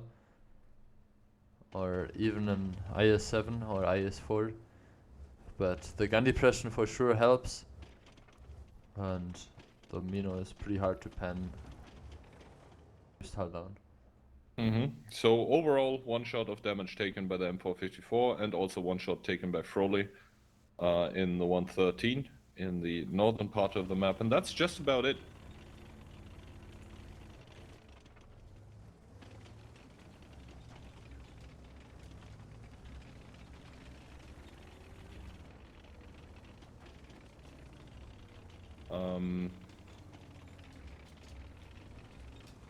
Yeah, Cosmo and Golda now being pushed in the north here. Lucker has already, or is not really in his position yet, but also Unlooking getting rotated. So this all indicates that CSA wants to do a north commitment. They sort of faked the south by putting the CS there, putting the IS-7 there. Honestly, I wouldn't mind if the CS started rotating, maybe the same for the IS-7. And Ondra takes a shot here by, I believe, Vervi in the Minotauro. Unique now taking one by Lukin. And now the 113 start pushing across the open ground. Obviously, there is no one at the stone where the normal cap would be. This is pretty good for the side of Fury, because that means no free pickup like we saw before. Cosmo taking another Shooting one by by Dantley. Yeah. Dantley needs to be a bit careful though with the E5, and yeah, indeed, he's doing just that. He's reversing back into that little cubby. Unique getting pushed off the angle with his IS-7 has also needs to retreat a bit further, and that's just about it. Yeah, Sakalito has moved maybe like 3 centimeters. Puts in one, and who was already down some HP from the initial cross, up roughly 1000 HP, and as you mentioned, made it back into safety here. The E5 able to. Ooh, Froley taking retreat. 590, sorry. Not sure if that was by Unique or by Vervi. I think it was Vervi. We can take a look at Vervi's position. He was aiming towards that side, and they obviously know that now he can no longer peek, as the AMX and the left good shot here into the side of the turret. And now Ondra trading it out with Unique. The trade's obviously favoring the heavy tank with higher alpha. Froley taking another one by Impact. And now Unique taking another one by Ondra. So CSA slowly but surely starting to make those angles work against the heavily entrenched defenders. I think the most important position is actually here at the CS right now. Vervi getting sandwiched a bit. Yeah, Vervi completely out in the open takes another one by Ondra. And now Lukin over peaking, taking one in return, but Vervi now down towards 509. And Dantley finally able to crossfire onto Lucka and Lukin. Bit of a back and forth here, teams staying within a range of like 1000 HP difference. Ooh. Another shot hitting Frawley, Seiki, and so some HP Lukin as well. taking 1000 there to the face, cannot really overpeak onto the Minotauro anymore. So far the defense, I mean, yeah, they're bleeding HP, but they're holding as of now. Ondra now going for a bit of a more aggressive move. The same can be said for Dantley, who's now pushing Cosmo, and now Vervi dropping down towards a one-shot. Golda trying to battle it out against Unique in the meantime. Cosmo dropping down towards a possible two-shot. Vervi getting cleaned up. CSA, they know they need to do something because it's only 1 minute and 20 seconds remaining, but now Golda getting sandwiched. The shots onto Yaga not really connecting. And Nervox is now going to reinforce Dantley, who just killed Cosmo. So CSA holding on here currently. But barely. Barely, and 1 minute left. They're down a gun, a bit of HP as well. Still hasn't really found a way of getting closer to Transov. Unique finally picked up, as you mentioned, he was sitting there with pretty low HP. And I guess Frawley has to be really careful here against the double front of. Lucka now pushing in with the S-Conk, but I think that's a last-ditch, desperate attempt because he's now in the open. He's getting heavily tagged, but Dantley, Impact taking some more shots, but overall Fury with the 2 make that 3k almost HP lead on their defense. So Tundra, normally a map on which we see a lot of attacking victories. Oh, good roll by Nervox into Froley to pick him up for 600. But yeah, the team of Fury able to hold on to that defense on Tundra. Quite unusual, but I guess they're gonna take it anyway, as Lucka, the last one to fall 2 seconds before the match concludes, or the game rather. 4 tanks still alive, 2000 HP to spare. Good stuff. Yeah, and we'll need to see if they can convert this in an immediate 2-0.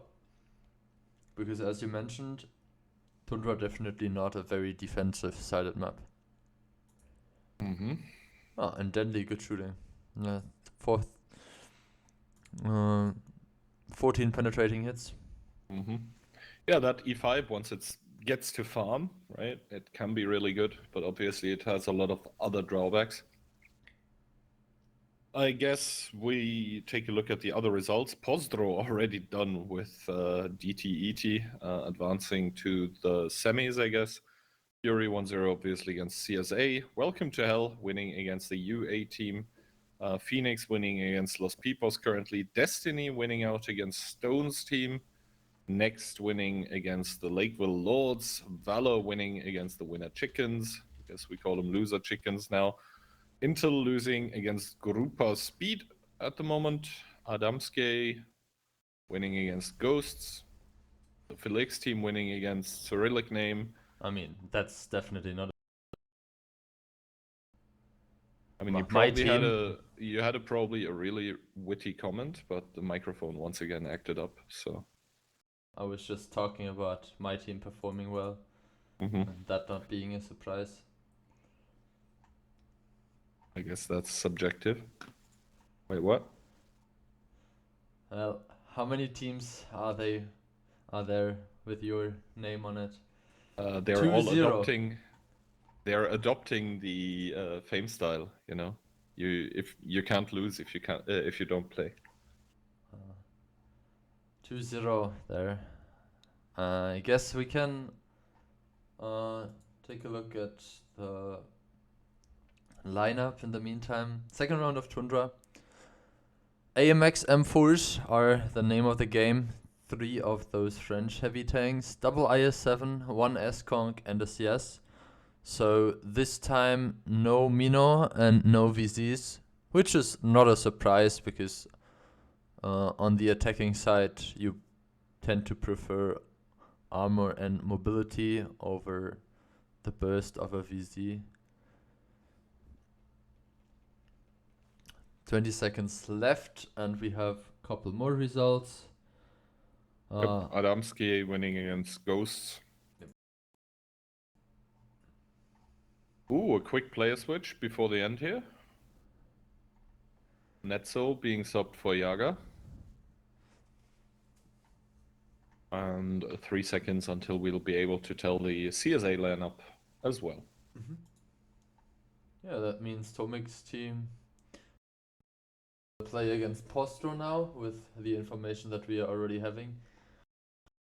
That could be an interesting semi-final to watch.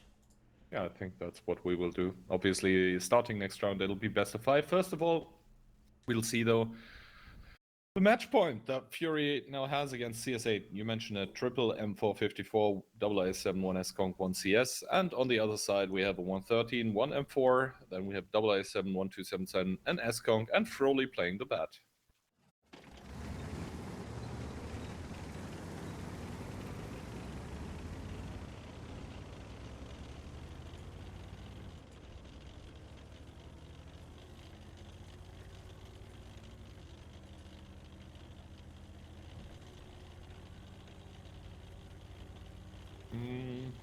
Extremely south-heavy commitment once again from the start by the defenders. Also interesting, the M454 is sniping currently, the S-Conk isn't. Normally you would expect it the other way around, and Lucke gets a kind of lucky connection into Nervox here with his 113. And that is also very, very aggressive by the defenders of CSA here in the south, who have double IS-7, 113, and the Batchat. Yeah, but Sacalito needs to be careful, like he might just get collapsed on. Yeah, Sacalito now in dire times, as a lot of enemy tanks are starting to collapse up onto him. I have to say, he's doing it really well. He used the CS, that is obviously a lighter vehicle, and pushed it in a way that neither Impact nor Transav could support against him. But losing his vehicle for not too much HP gained in return. And now CSA pushing in the south here. Actually, some kind of repush going on the K line. Lucke taking another one on the cross, but Froly is trying to get to the side of Dandley, who's now being flanked by the French medium tank. Dandley putting in another shot into Lucke, taking shot after shot into his backside by the Batchat, and Froly doesn't miss those any day of the week, is going to pick it up. Meanwhile, though, Nervox is also down towards a one-shot. Yeah, keep in mind that Sacalito was covered by the S-Conk and able to really put the pain into anyone that tried to reverse. committed in earlier. Now Lukin should be able to claim the kill onto the CS, even if he takes one for that.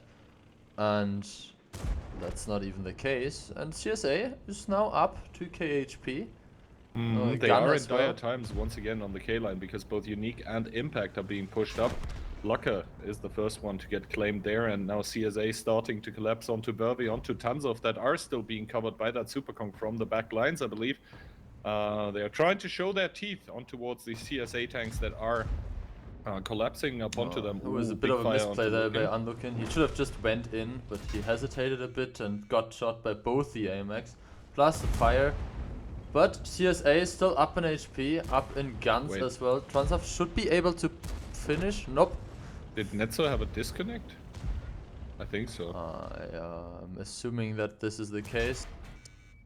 Yeah, I mean, Imagine subbing out Yaga to bring in an S-Conk that disconnects. unlucky for them.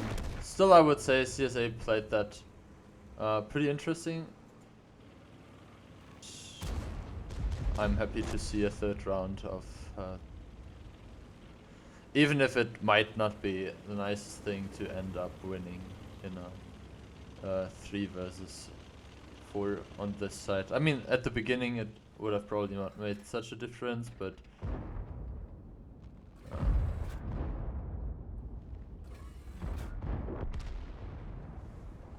bit unfortunate for them.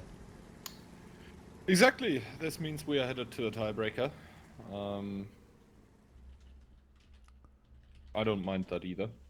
More rounds equals more better.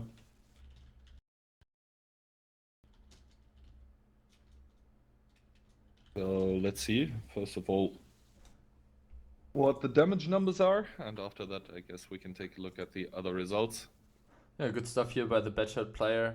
We mentioned it earlier. Good separation, step by step, putting in the herd. IS7? 999. And Lucan, well done as well.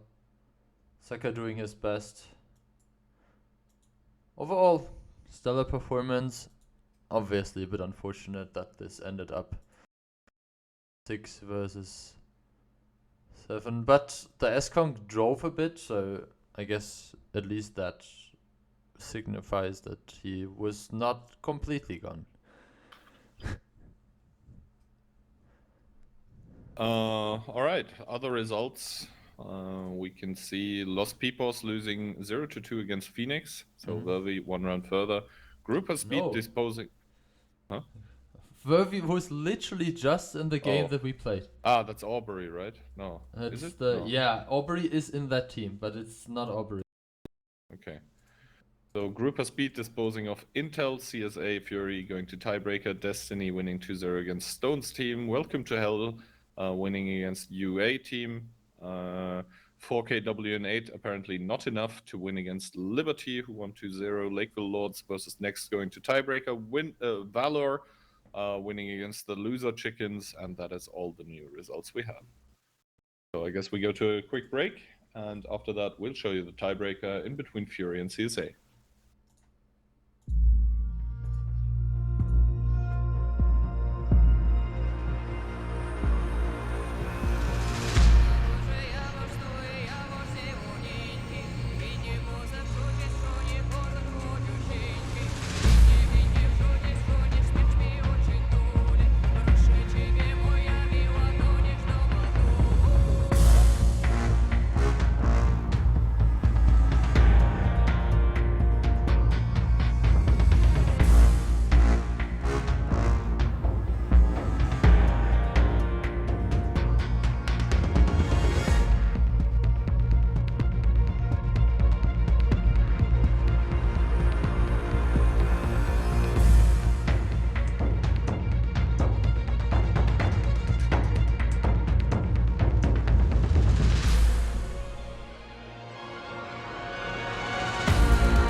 And here we are, CSA versus Fury in the tiebreaker match on steps. A deciding to go with triple S-Kong, a Batchat, CS63 and a Badger. The IS-7 again played by Sakalito. 113, triple 277 S-Kong and CS on the side of Fury.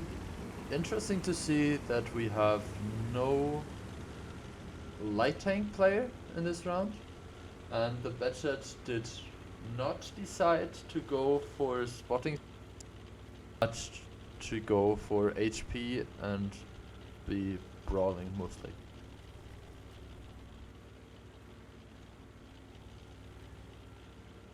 Okay. Yeah.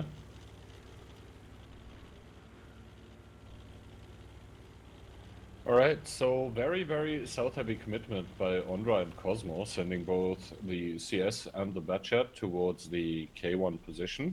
K0, sorry. So this will stop any kind of advance that the other team had planned for that southeastern part of the map. Obviously great position for randoms, also good for competitive. If you manage to reach it, with Cosmo and Ondra both comfortably did. Verbi now in a bit of trouble. Ooh, Ondra taking one in return though. Oh, I think it's the worst trade. Yeah, overall, very good opening by the side of CSA, forcing, basically forcing the team around Verbi to drive towards the 1 cap, which they're now doing. Badger by CSA is going into position as well, but the CS from the attacking team, Dandley, he is able to take A3 for free. I would have liked Frawley to take this nearly 1.5 minutes to at least prepare the bushes here on the upper elevated position. I think you can knock over the trees in a nice way to get a camo spot, and even if you don't use it, that might be blind shotting it, or your Batchat can reuse it at a later stage of the game.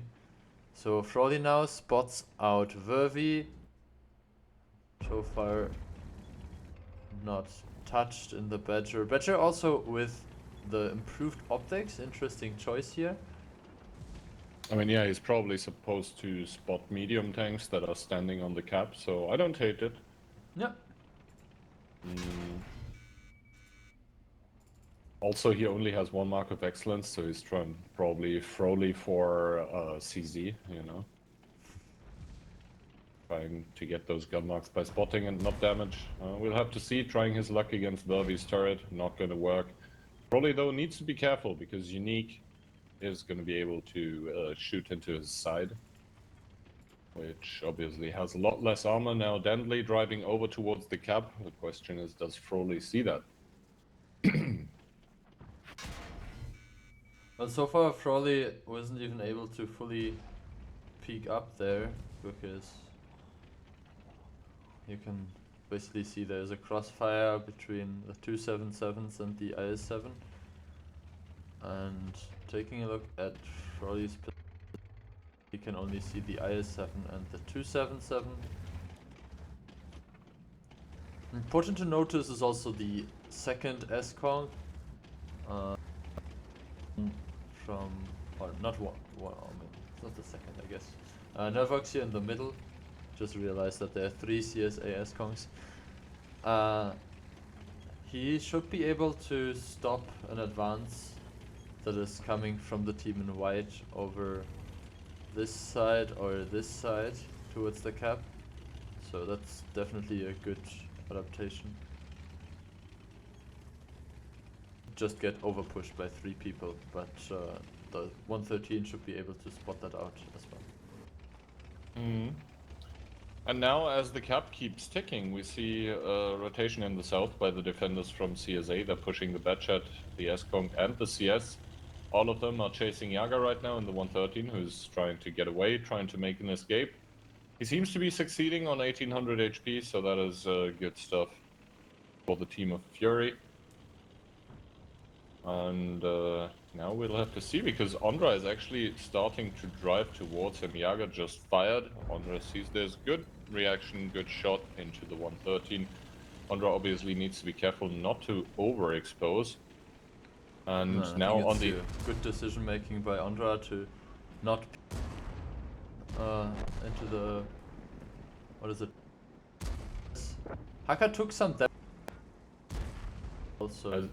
As your mic is completely breaking up right now, I will just continue. Yeah, Saka pushing to the inside. This is why the CS63 was basically forced to leave the cap. You can see Dan de Boing has taken one shot of damage, and obviously the inside, like the middle of the map, is not playable anymore for the side of Fury. This is why Nervox had to leave it, took a bit of damage for that as well. And at the moment, CSA and Fury both sort of head-to-head regarding HP.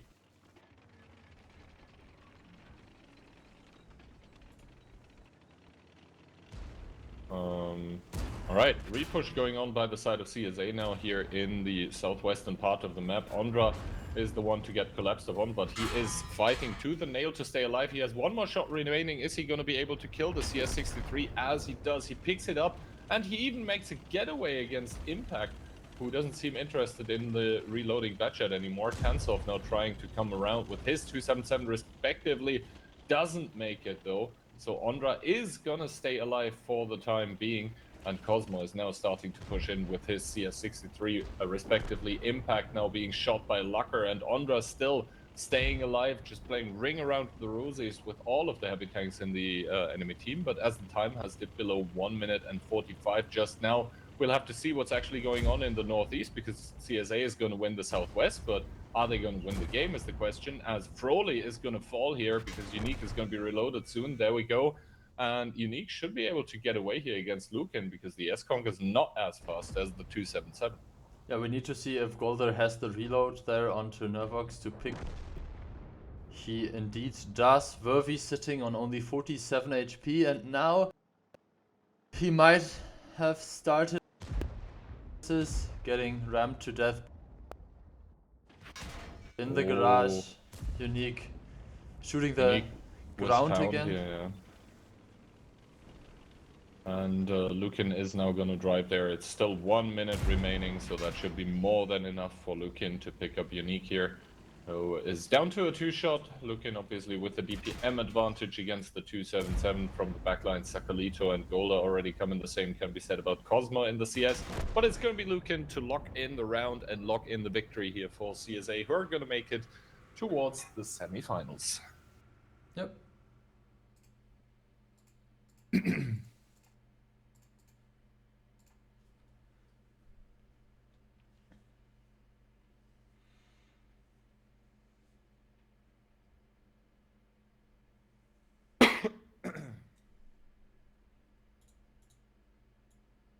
Well, again, good performance by Frawley.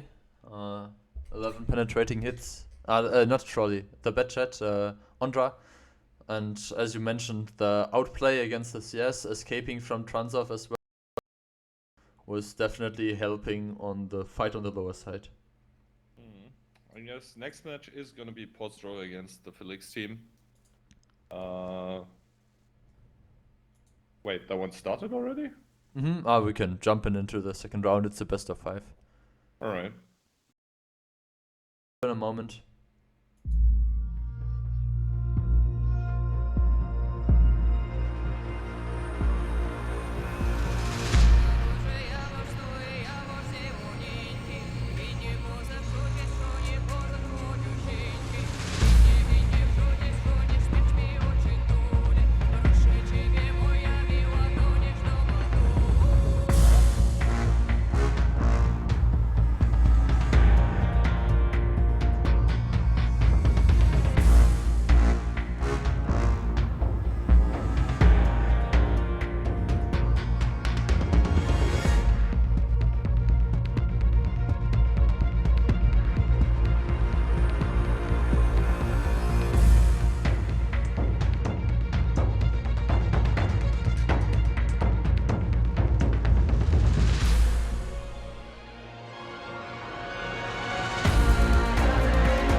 And hello, welcome back to the semifinals of the AMD WoT7 number 9 Qualifier 2. We are now in the match in between Pozdro Pochvic and the Phil X team, which is Tomic's team basically, who renamed graciously so we can finally pronounce it properly.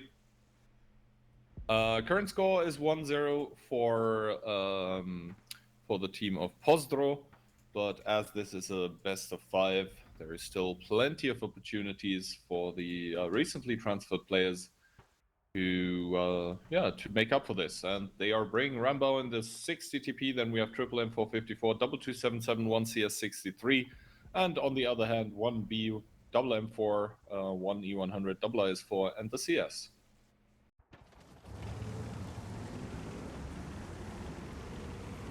Yeah, in the meantime, the other semi-finals have started. We have 3 groups, which obviously results in 12 teams playing in 6 matches, running more or less in parallel because of earlier quarterfinal matches ending or having ended already earlier or later. Allowed for some matches to be started immediately. We'll obviously keep you posted on. All right. Some shots being fired here, no damage taken yet though. Oh, actually damage taken by Lazy Baby and also the other 277 Crespix on the team of the Felix. Yeah, And Kono took one in return, so HP is now roughly 1000 up for Postro.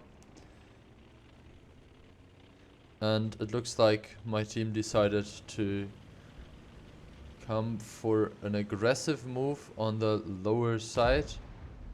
Konrad taking a bit of HE damage. I don't think he will mind a lot.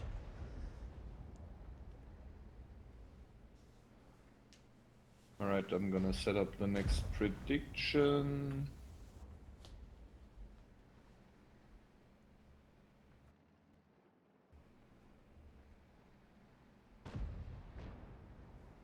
Timfat took on the cross, but they made it through. Both AMX traded 1 for 1 into each other. Konrad now giving up the understandable as Timfat and Profuse moved forward already. Yosi on the other flank already close to the 2 cap. And now how this match that kinda is split into a west and eastern commitment by either team will play out.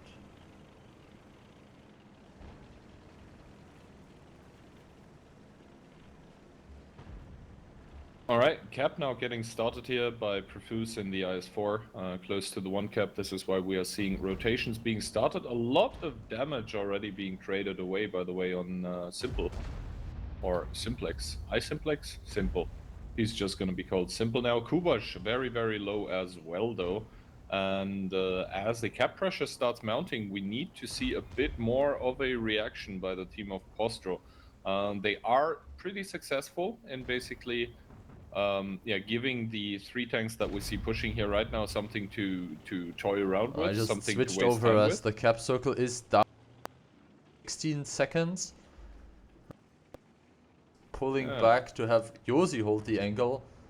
And big hit into Crespix, who's gonna take another one by Profuse, and now suddenly Orzek starts peeking, shoots into Crespix, who's down towards a 2-shot. That only requires 1 more by the 50B, who should have 1 more shot available to him to put into Tomek, and now Profuse is also coming around here together with Yozi. That's gonna put Tomek on very, very low HP, as Profuse should also be able to give another one into Tomek. He's not able to, but now Orzek starts chasing, probably off reload pretty soon. Puts another one into Orzek, but overall the cap has been restarted by the team of Pozdro, so looking good for them currently. yeah, so especially looking 50B, at the HP. nice snapshot here into Tomek. Tomek not able to retaliate fire. Bit of an HP advantage now for the team of Postro. And a big fluffed shot by the 60 TP. Timfet now being pushed by Rambo and on advantage. Clear decision making to go for the kill shots. Postro up, 2 guns, roughly 4,500 HP. And that should be a 2-0 on Himmelsdorf. Yeah, exactly. Pozro coming into this match here swinging. Same cannot be said about Kono, who just bounced on the track of Tomic. But Yosi is there to rectify that mistake, and now 10 seconds only remaining on the cap. Orzek and Profuse, both of them capping it out here. Which means now that Tomic's team, or the Felix's team, needs to win 3 in a row. To, I think we are ready for that.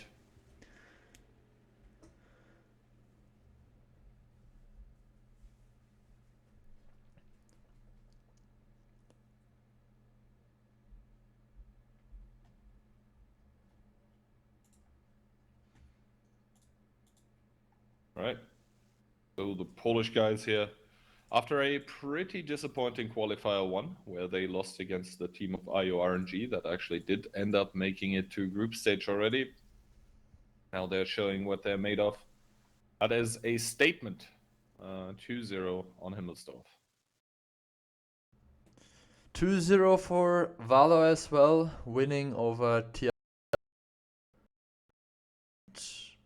And that is all the other results that we have currently. I mean, Grupa Speed 1-0 against Welcome to Hell at the moment. Phoenix 1-0 against Liberty.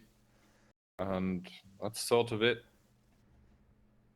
Yeah, Muravanka the next map, and it looks like we'll have some player changes here. Lazy Baby seems to have lost connection, but I'm not too worried. There are 2 more players in the lobby, so that should be all fine.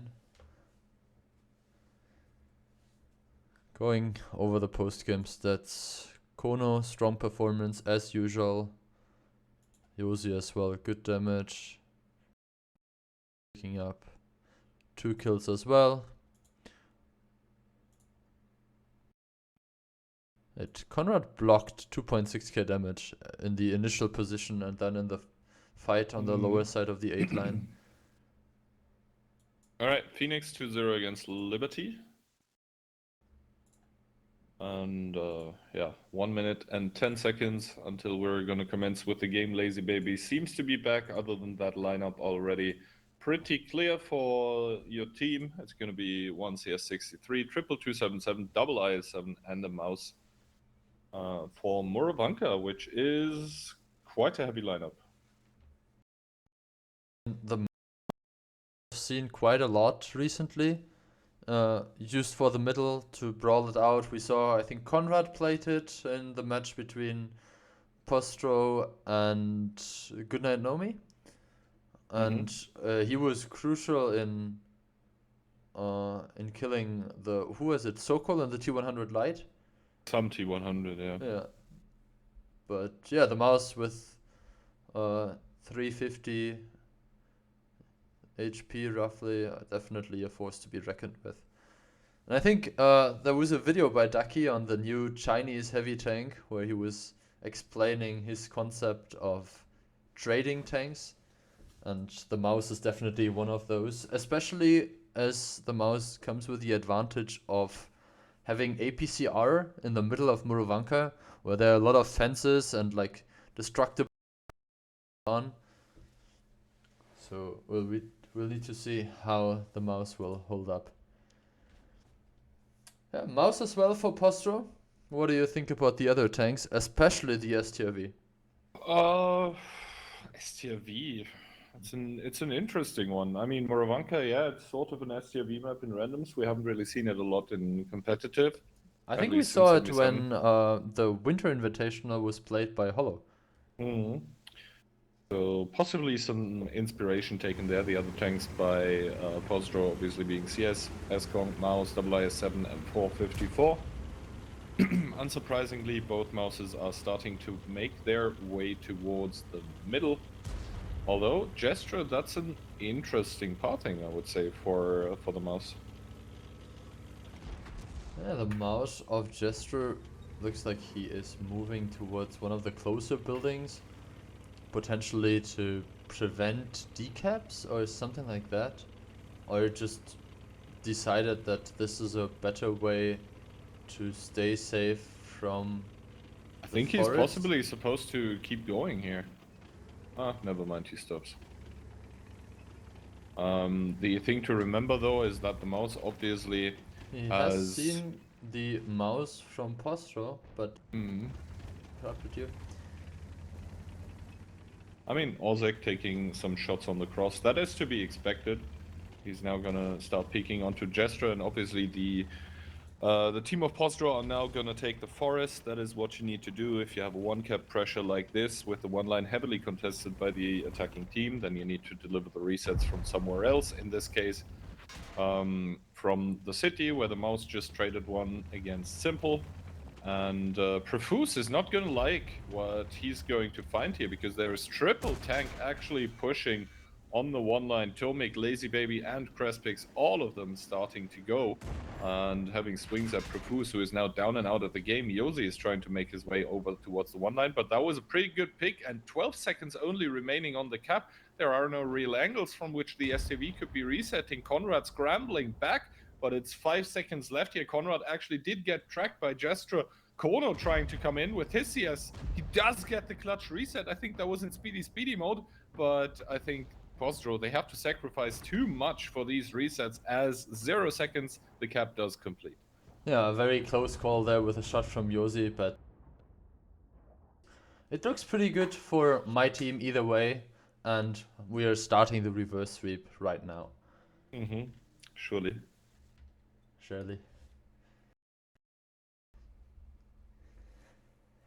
So an interesting fast cap strategy, but it did end up working out. The timing obviously really bad for Profuse there, who did get 3 shots out. And only 9 seconds, so if it actually comes to the point, this is definitely for that. Because of the fast win timer for attack side. I mean, we don't know how fast the first game on Himmelsdorf was. Oh, we actually do know. Oh, we do know? I mean, we can just scroll up and see when the 1-0 came in. Oh, true. Anyway, other results: Grouper Speed 2-0 against Welcome to Hell, Destiny 1-0 against Next, Phoenix 2-0 against Liberty. Yeah, Valor, roughly 6 we minutes already was the talked first about round. this. Alright, so this means at the moment tiebreaker advantage for your team, but first of all they need to get there.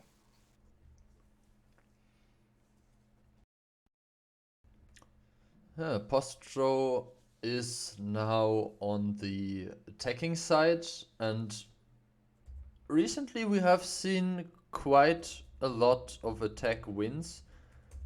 I don't have exact numbers, but maybe something like 60-40 for the attacker.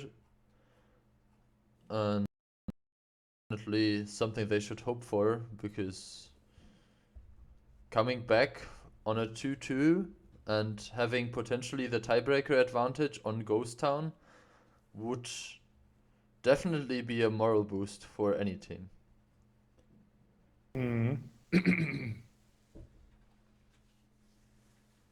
Okay, 1 minute. I mean, we can already talk about the Phil team lineup. We see double IS7, 1 mouse, once again played by Gesture, double 277, 1 S-Conk, and a CS to round it up. Obviously, sides are going to be switched now. They will have to defend. And yeah, we'll see if their read of Moravanka is going to translate into them securing the tiebreaker or not, because like in the first round on Moro, they did look very, very good. Yeah.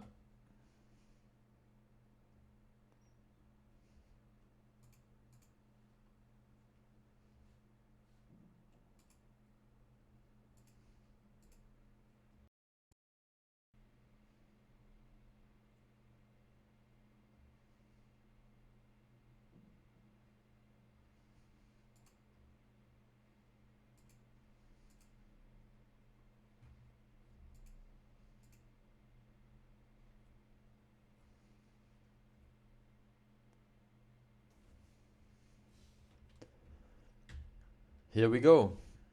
One light tank being played by Postro.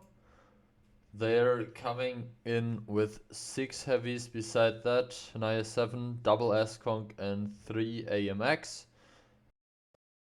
For double IS-7, double 277, Mouse, S-Conk and CS63 for my team. Okay, Jestro slowly but surely starting to make his way towards the middle. A lot of the other players from your team are starting to drive towards the forest. For the attacking team of Postro, it's more of a split. The most important thing, or the difference to mention in between those lineups, is that Postro has a T100, whereas the defenders do not, which is going to translate into an information advantage. I mean, even though the HP are firmly in favor of the defenders here because of that LT, information over time, especially on Moravanka, tends to translate into an advantage regarding the HP as well. Kono outspotting Simple once again here. Ooh, does get spotted in return, takes one. Needs to be careful, has to drive away now. And Kono Simple now on the run, makes it around the corner just in time. And it looks like we'll have a bit of a brawl here. Crespix getting 3-tapped by the double M4 and the IS-7. So HPs are completely even again. And we'll have to see. Oh, that was not so great shooting on Crespix. Yeah, we'll have to see how that brawl continues, as the S-Conk of Timfed is pretty much out of the game, but so is the Mouse. Mouse was just set on fire. Conrad now being attacked by multiple players, some HE splash coming in. The HP's now dropping left, right, center. Postro with a slight advantage still, but if they can eliminate Conrad here and then maybe work with their gun advantage, this game could be still turned in either way. I mean, 2 kills for either team make that 3 though, as Tomek is able to pick up the S-Conk, and now Yosi is starting to trade against Rambo, but the other side is the more important one, as Kubash just got hit by Lazy Baby here, who puts Kubash on a one-shot. Tomek taking one from the backlines from Kono. Actually, unfortunate roll here, but it's going to be Lazy Baby to pick it up, and Rambo keeps trading against Yosi here in the middle of the map. Gestra has been found by the S-Conk, but they're also trading back and forth. So right now it's neck and neck, 289 HP in between both of those, but the more tanks fall, the better for that T100, but the gun advantage currently commanding for the side of your team. A bit of a poor shooting situation here. The Mouse just bounced twice. But now getting assistance, Timfed has to pull back. Good shooting. And now it's on Kono to see what he can do. I mean, it is 2.2k HP only, and a lot of tanks are... A lot of enemies. Low, but I think that's a bit of copium. He does get a good pickup onto Lazy Baby, but that's gonna sort of reveal his position. Then again, Rambo can't really, like, engage onto him right now. And yeah, Kono will have to try to be the MVP here, as he takes 500. What a good play by the S-Conk. That is a crazy amount of damage, but he misses the second one, and so does they both Kono. Just missed each other? Yeah, they did. Okay. Oh, well, big HE once again, and this enables all the other tanks to load HE as well. Yeah, in this case I would probably even load APCR in both IS-7 and CS, just for the shell velocity and the certainty that even if you bounce you will track the T100. Tomek picks up the last kill, and as I promised, we'll have a tiebreaker between those two teams, and as mentioned before, the bunker attack might be crucial here in the tiebreaker.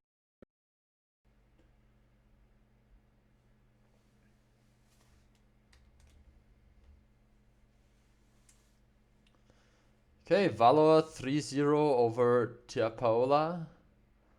Destiny 2-0 over Next. Phoenix 2-1 against Liberty. and we are waiting for our tiebreaker. Quickly go. Crespix, he was the one that got caught a bit out of position. Guess can't do too much there. Missing one bouncing, or missing two bouncing one. Not the end of the world either. Nice 3k damage, and obviously great. Besides the one miss by HE penetrations of Rambo there. Lazy Baby 999 MVP performance, I guess. Double kill as well. Tomek as well, so you can pick one of those two. Sorry, I was a bit zoned out. Well, both 277 of Lazy Baby and the CS of Tomek fired 999, sharing 5 kills together. So good stuff there. Wow. Okay, we'll take a quick break and then we will be back for you with the next round.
As promised, we are bringing you the tiebreaker between Postro and the Felix team.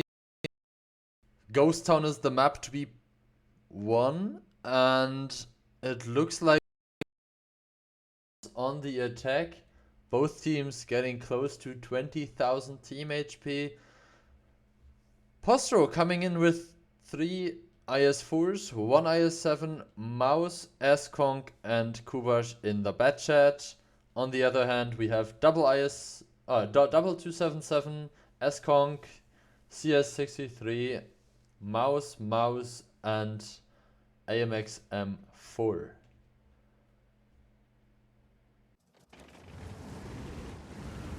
Alright, so where do the teams send their mediums is going to be the most important question to be answered at the start of the game. Kubash with the bat chat, I would say fairly standard. Going towards CD89. Oh, Tomic very aggressive. Tomic very aggressive indeed. Although I think we saw this kind of defense by your team last time as well. So it shouldn't be too surprising to Kubash to find someone there. Good spot here by Kubash. He's also running the low noise exhaust system to guarantee he's not getting spotted out on the 8-9 line. Mm-hmm. No optics, interestingly enough. Guess he preferred the stabilizer or the HP boost. Not sure what you would drop. Yeah, I'm not even sure what your view range is if you don't have vents and you don't have optics. You can still get full view range, I think, with the field mod. Yeah. That basically makes you more visible after firing, I think. Okay, so first minute has passed. And it looks like we see some aggression now towards the cap circle. Double IS4, Yosi and Profoots making it into the cap completely untouched. While the double mouse is somewhat awaiting them. One shot into the mouse here. Osage peeking a bit too aggressively. And yeah, the HPs are very close. Also, just put one into Simplex. The rotation seems to be coming from the lower side. Interestingly enough, only the IS7 is covering this side. You can see Kono there on the left side of the screen. Cured. And we will need to see how Postro will react on that. Indeed, and react they will have to, because it's only 33 seconds until cap would complete. Oh, Postro is in the cap. Yeah, but your team needs to react as Gesture now starts pushing in, but there's a lot of enemy tanks around him that could possibly farm him. Ozek being pushed off the angle by Lazy Baby, that's good. Now Unadvantage and Rambo both coming in. Not sure if there are 4 tanks needed to trade here. Bit uncoordinated, especially as there are 2 ridge lines for Conrad and Profoots. But Tomic is able to retreat around the corner after taking quite some damage because of the fire. And that looks like a man that does not have firefighting fully skilled. Yeah, and that leaves Postro with roughly 4k HP advantage now.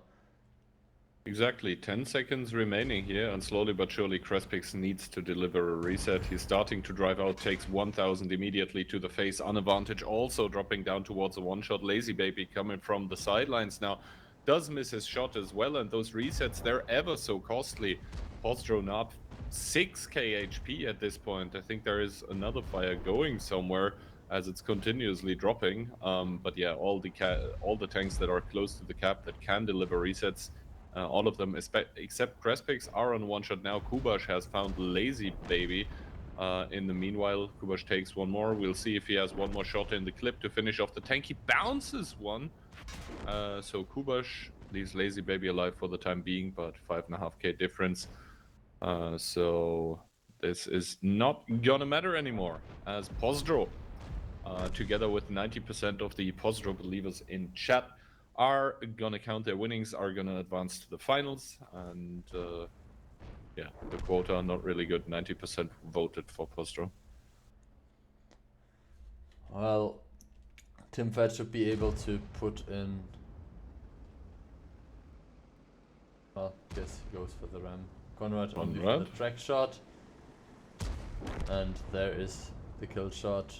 Postro securing their spot in the final. And I would say good show by both teams, especially the close rounds on Murovanka. But Postro, the deserved victor, getting their third W here on Ghost Town. And I would say definitely Postro one of the best teams on this map if they are not playing against NA.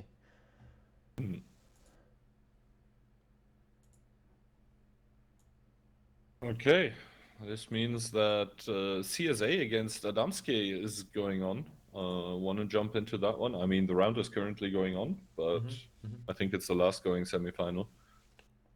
Yeah, so that match started a bit later than the others, so that's why it's still running. I mean, probably CSA is also camping, but that's written on a different paper. We'll wait until the next round. Would definitely be a match point for either team, and then we will be back with more action.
We are back with the next round. This time we are watching CSA versus OnlyFans. So CSA with Batchat and T100, double 277 IS7, double 50 54, and 4 IS7s plus a 277 coming in for OnlyFans. CS and S-Kongs to round it up. What do you think about that special, I guess, composition? I mean, it's a hold down push composition if I've ever seen one. Like 5 Soviet heavies and then the S-Kong behind it, together with the CS for a bit of mobility. Obviously, once again, the T100 is going to provide a lot of information for the attacking team, as the defending team didn't pick one. Cosmos seems to be spotted though, some shots whizzing past. We'll have to see. Ooh, I think he also, yeah, he did see CFR as well. So a lot of information here. Gained for the side of CSA that seemed to be a bit hesitant to commit here, and rightfully so. Against so many IS-7s, playing hold down wouldn't really be a possibility. But they need to be careful on their retreat to not lose too much HP. We'll have to see how it goes. Golda even being rotated by the side of CSA, and full push, full commitment by the defenders, by OnlyFans, into this forest here. The question is, are they going to wait in the first, the second, or the third ditch, or are they just going to keep pushing? It looks like the train is rolling, and there are no brakes on the train. Yeah, it looks like someone found a break now, but not all of them. So 277 and CS are advancing. Saka puts in a good shot. Frolly was able to retreat as well, and Golda joined the fray for some trading action. Right, so the hold on heavies by CSA now also here on the 0 line, but Dabo and what's the name? Underscore, I guess, are S7. starting to pushing now. S7 and Dabo now pushing the issue here. He is the one on full HP. He's trying to shield S7. Giboniasti takes one in the back lines, and so far, honestly, not too much HP being traded. Finally, Golda does get focused out, so it's only Sakalito remaining on this part of the map. Oh, CFR fluffs the shot, and Frolly might get away. Yep. So the CSA players trying to help their buddies, but the thing is, there is just one gun less available for CSA currently, because Golda has already fallen. Sakalito now going down towards a one-shot, and the team of OnlyFans is doing a good job of keeping their one-shots alive. You can see S7 once again getting shielded by Dabo. Giboniasti not really able to get picked up by the team of CSA. Same can be said for Capo, who's also a one-shot, and now from the sides, the peaks are coming in. Lucker down to 719 is going to take one by Davo, and does not pick up Giboniasti. So I think OnlyFans is just going to win this one purely off of scaling with the amount of guns that are just providing the HP, as S7 picks up Lucker, CFR picks up Ondra, and I think the Czech Dream team here, they're not going to be able to advance to the finals. Instead, Froley, in a last-ditch attempt, starts clipping out, but gets picked up in return after getting the first kill onto Peter. And now Unlukin and the T100 are the last two men standing for CSA. Cosmo on the other side of the map, trying to fight it out against the Super Conk. But it's not going to matter.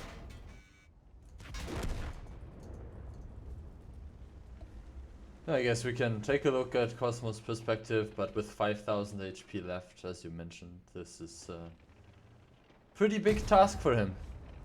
Yeah, pretty big task, pretty tough ask.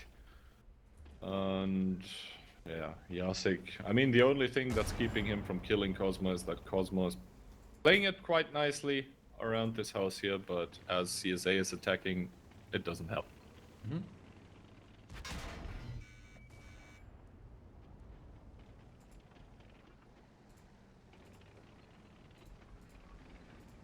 Wait, is the Amarak damaged of the S-Conk, or is the loader dead?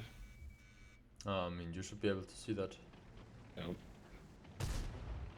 He has an Amarak, so... Cosmo just bounced on the lower plate. But there we go, Yazik to pick up the last kill of the game, and this means that this game as well, or rather this match, is headed towards a tiebreaker. Which I guess we can cast and then switch to a different match after. Yeah, no, for sure.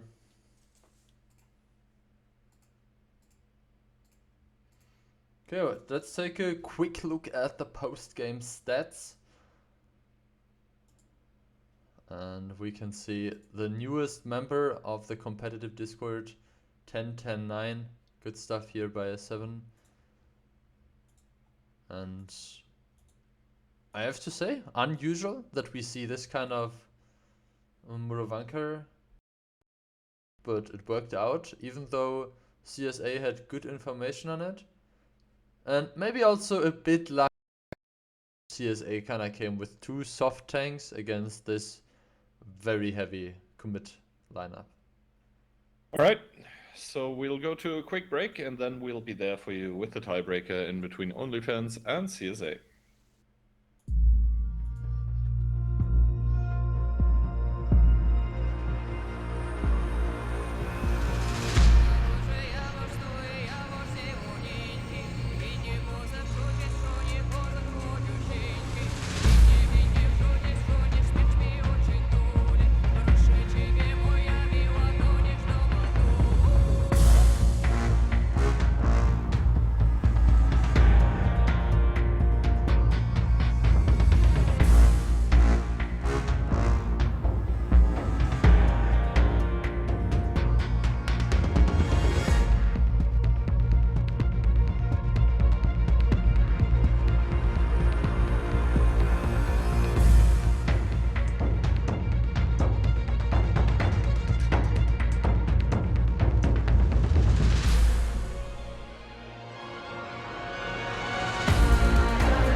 With 3 seconds left, we're heading into the last round of the semi-finals.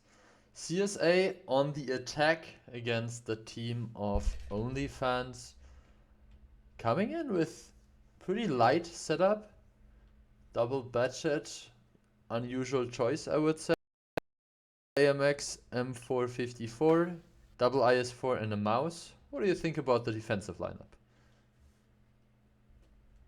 Defensive lineup, I mean, we'll have to see. They also are bringing a mouse here, so both of the teams trusting heavily into this. Other than that, to be honest, like the double budget is the thing to watch out for. Quadruple S-Conk is obviously extremely DPM focused once you start pushing somewhere. Huh? Ondra fucked up. Oh no. Is there a... I'm not sure if the budget actually gets... Not by default because it's a medium. So it should get... I think firepower and survivability are the two that the budget gets, no? Yeah, might be true.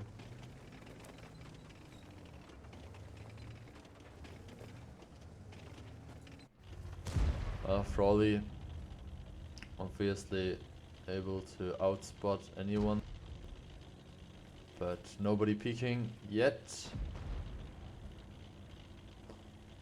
Interesting to see that both of the budgets went for this kind of spotting setup. Hmm. Oh, wow. That is so unlucky. That is so unlucky. 505 HE penetration. I mean, he doesn't know that he can only assume, but that's pretty big. Also with that timing, like. Yeah, I mean, he wasn't constantly there, it was just... He just drove in, he didn't even knock over a tree or anything. Yep.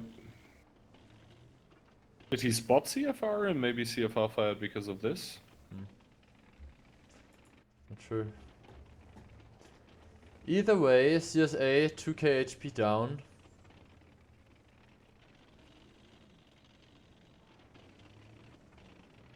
Oh, CFR continues blind firing that position. And we'll have to see if this put together team by Pure, MVPs, Wire, and other clans. I guess they're Polish, if they're going to be able to make their way to the finals. I mean, they are defending, they have... I mean, they have to face off against Good Nanomi if they make it. I mean, either way, it will be like a the Polish winner team. needs... well, needs to be ready for them.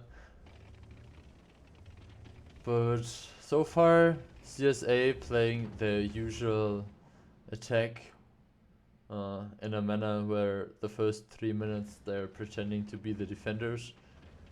Just sitting there, chilling, not really doing anything. And yeah, I mean, the last 2 minutes, they literally didn't do anything. Yep. Frawley drove to the K-line position. Andra drove to AB8, and since then, nothing happened.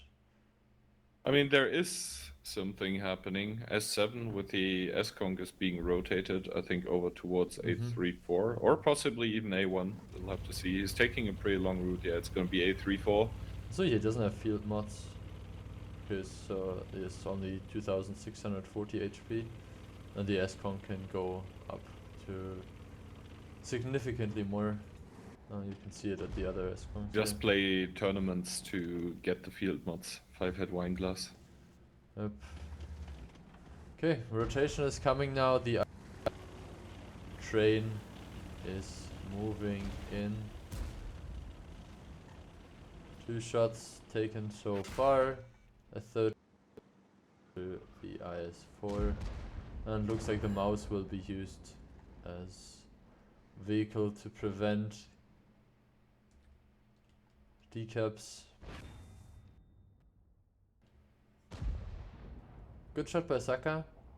But- Froley missed his third shot onto CFR. Fourth shot, Froley probably gonna go on reload now. Yeah, that's exactly what he does. He will spot Yasik also crossing over. Yasik obviously doesn't know that Froley is on reload, but decides to commit to the rotation anyway. So lucky timing for Yasik, but the thing we need to keep in mind is that the cap is currently going on. 15 seconds. Finally, a reset does come through.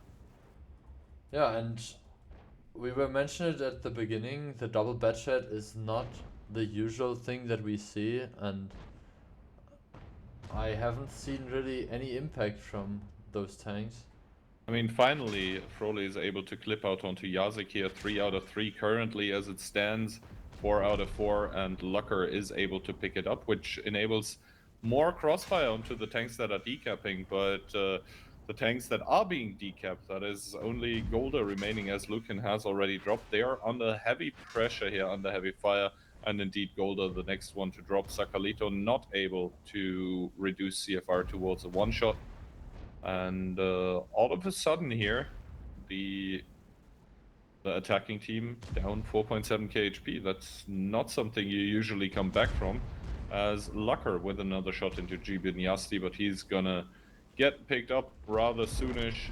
Froley has joined the fray with his batchet, is probably reloaded again, but I don't think it's really gonna matter, as Team OnlyFans still has 6 tanks alive. So good defense by the Polish team here. Czechs are going to be eliminated. Unfortunate for them. And yeah, Froley does get one more kill, but it's not going to matter.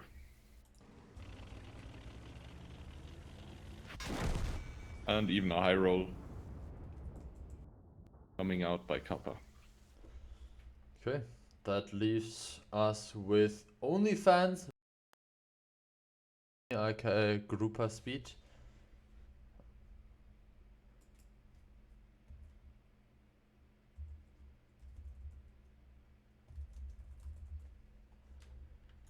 Quick look at the post-game stats while you can take a look if we can still join any ongoing match.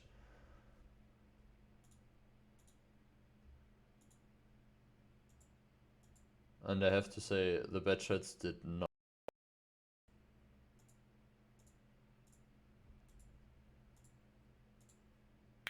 So which one do we watch? Postro against Destiny or Phoenix versus Valor?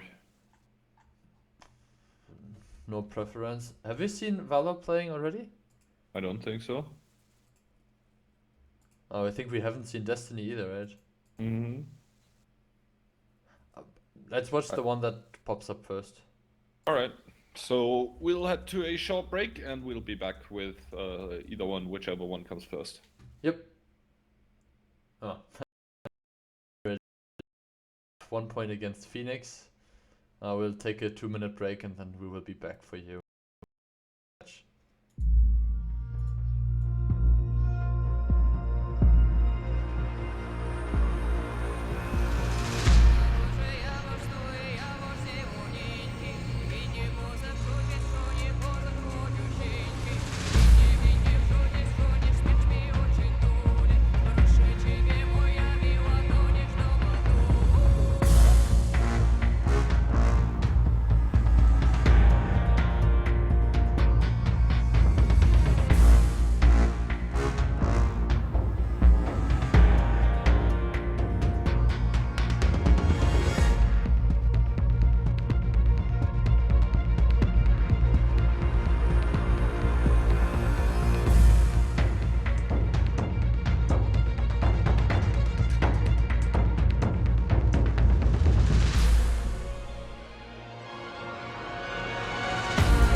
Here we are with Phoenix versus Valor.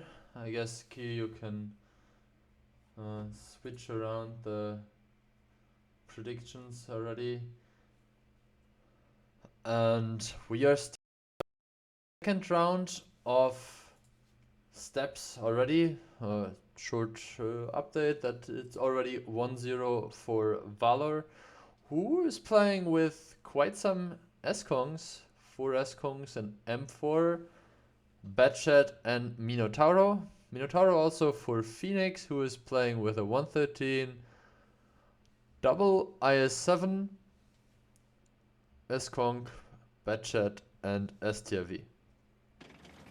Alright, both teams with a Mino. Pretty interesting lineups here.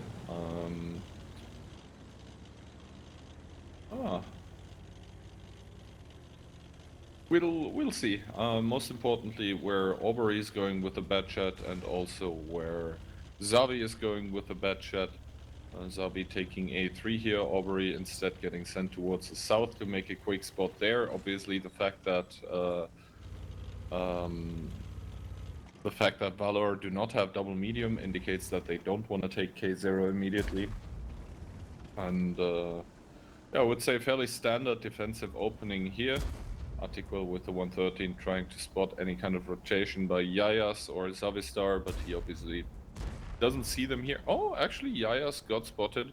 Not sure who was able to put in a shot, but good stuff. Good start here for the team of Phoenix. Phoenix has to recover from their first round, and Zavistar looks like he took a blind shot, I guess. Probably. Not sure where exactly he got hit, but guess it doesn't really matter. Slight HP disadvantage now after taking those 2 shots, and we can already see they are trying to position in between the cap circles.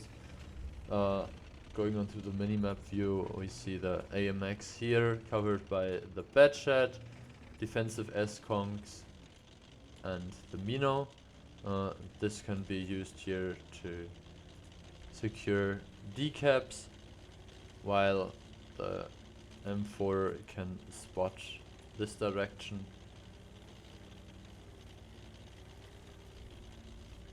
Aubrey rotating back, so seems like there is little to no interest in the 2-cap right now. And interesting to see iTalks that aggressively up with a Mino already.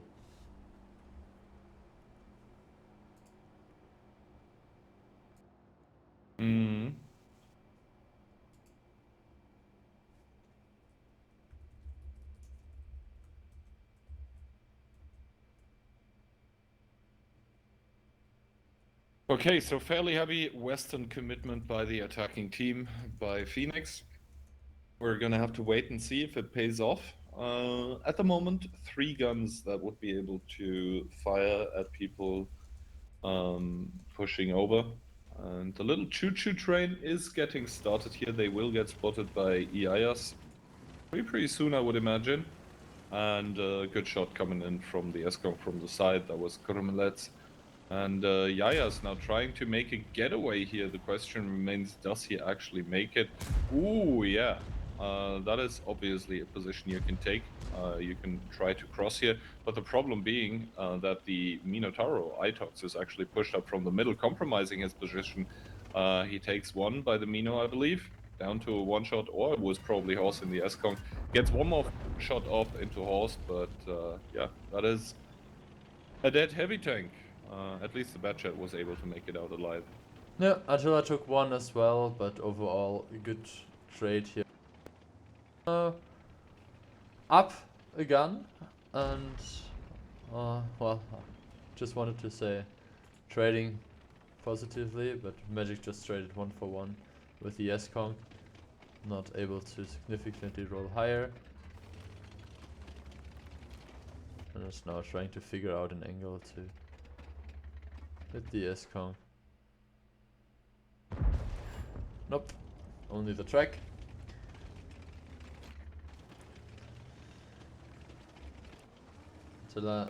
And now up. Trying to tag the S-Conk together, and as the S-Conk has not really anywhere to go, this will more or less be a matter of time. What do you think about this aggressive? I guess that's pretty good to spot out the people that are trying to support Kremelets. Zavistar, I think, put one into Itox and forced Itox to rotate, but that should not matter too much. And good stuff by Phoenix. Yeah, good stuff by Phoenix, removing a second tank from the game and not really running any risk of getting sort of counter pushed anywhere. Also in the southeast at the moment, both Batchets, I think, saw each other. Zavistar, they're in a bit of trouble as he is already down to 1400 HP. Aubrey still being full HP, but he doesn't have HP, so he can't take a full clip from the enemy Batchet either. And you can see the for those S-Kongs basically means that the STRV will stay unspotted. Either they have to blind him or they have to get closer. Yep, exactly. He's probably even in speedy mode. So in case he does get spotted, he can just run away. I mean, from where should he get spotted? Yeah, that's the other question. And now, double tank on the cap here. Aubrey joining in his Batchet as well. So all the tanks that actually have camo on the team of Phoenix are committed deeply into this cap. That in the end it can get abandoned because, well, after you kind of force a reaction, and you can see Itox and Attila trying to catch the Batchet now on open field. Minotauro has moved forward. Attila in a bit of a shitty position here. I'm not sure why he did what he did. That definitely didn't help his team. There is an S-Conk in the middle moving forward as well, so Patras trying to battle it out against Itox. Finally the decap is coming, but it's not onto White Rock, who has most of the cap points. Aubrey taking another shot now, should decide to go in front of the STRV. Ooh, clutch reset coming out from that yet, but only 2 tanks left, so Aubrey taking all the hits.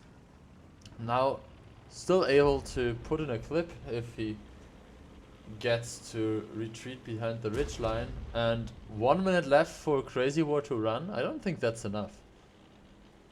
Yeah, I don't think it's going to be enough either, as Radem bites the dust, and now it's only Schaber, or Crazy War rather, remaining here. Frugo has already found him, so all the players by Fury are now gonna, or is it Fury? No, Phoenix. Yeah, you can tell how poor the Discord stream is. I can't even read the stuff at the top. Are now gonna converge onto the last player. Crazy War here, down towards the one shot, 20 seconds to survive. That's not gonna happen. White Rock is gonna put the last nail in the coffin, and just like that, we find ourselves at a scoreline of 1-1. Which obviously is good, because we now see more or less another best of 3 between those teams. And if you want, you can probably start a new prediction. It's already going. Oh, even better. Well, Frugo MVP performance, 4,500 damage, but overall everyone doing their job. Even 0 damage had for sure its use. Pressure White Rock. Same for the STRV. So yeah, just good combined effort. Nice strat. Something not super usual from what we usually see. And victory. Mines. Do you think we see another 1-1 on Mines, or anything special that is happening now to make you think that this might end up with a 2-0?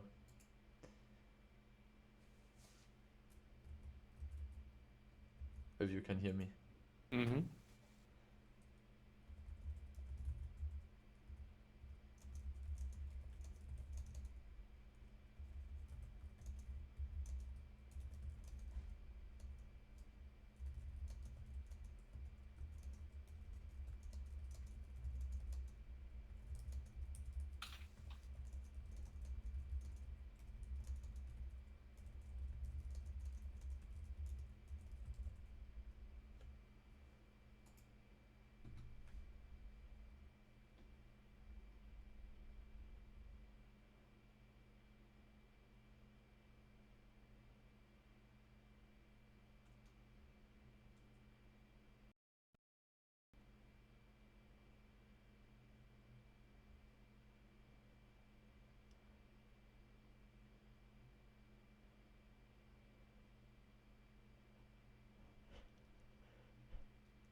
15 seconds left for the mines round starting soon. Double IS7, triple CS63, AMX M454.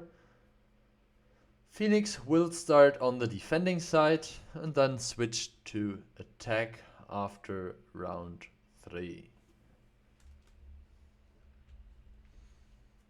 All right, and Pretty similar lineups.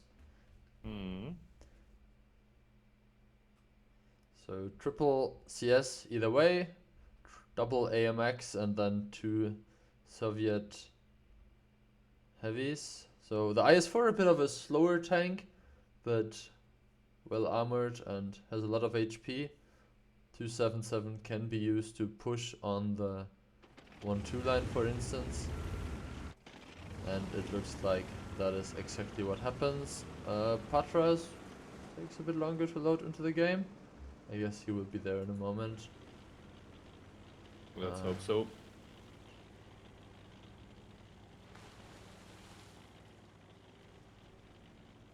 I mean, the double CS finally gets spotted. White Rock is gonna see them. Horse taking aim, Magic taking aim, Lip taking aim, and both of them reduced to around 1100, 1300 damage. White Rock does have a good position though to counter the 2-cap with his holder and AS7. As you can see, Radim has to bow out of this one. And I believe the Czech players currently are just waiting for Patras to reconnect to the game because, yeah, this is quite an unfortunate situation for them right now, playing 6 against 7, having lost 2k HP on the CSs.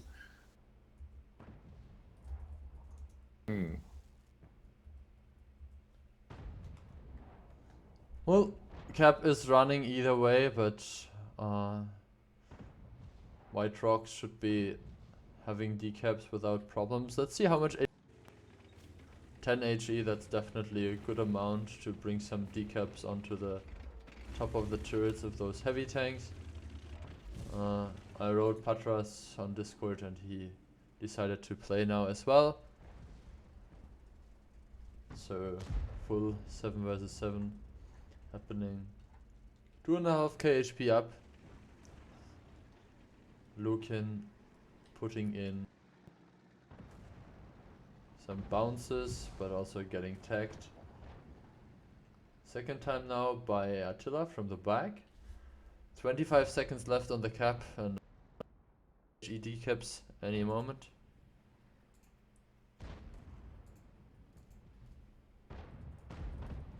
I mean, that was an HE shell that hit one of the tanks, but it probably didn't penetrate the screen. So all of a sudden, White Rock with only one more possibility to decap Radim and Kormelets. Finally, a decap comes in from, I believe, Artiquel? Yeah, he did get spotted for this one though, so he has to sort of bow out, and now it is up to White Rock, who finally delivers the reset onto Kormelets. So once again, 50 seconds here. Yeah, right now, I guess the defending team here just chilling, just playing the waiting game, hoping that they are going to consistently get those resets in.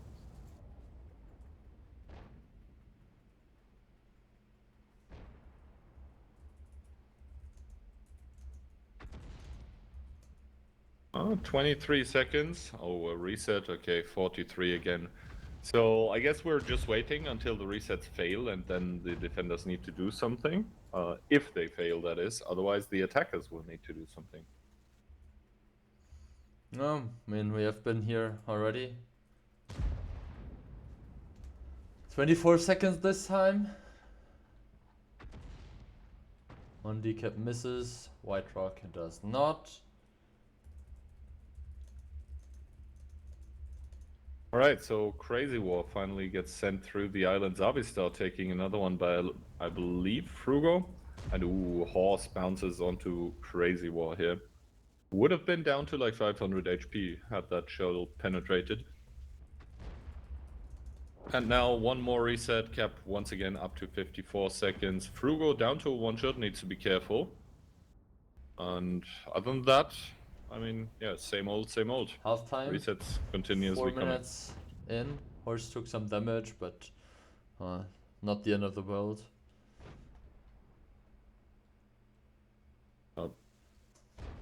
And frankly, not much more to say. As long as the resets keep coming, this is an easy defense for the team of Phoenix.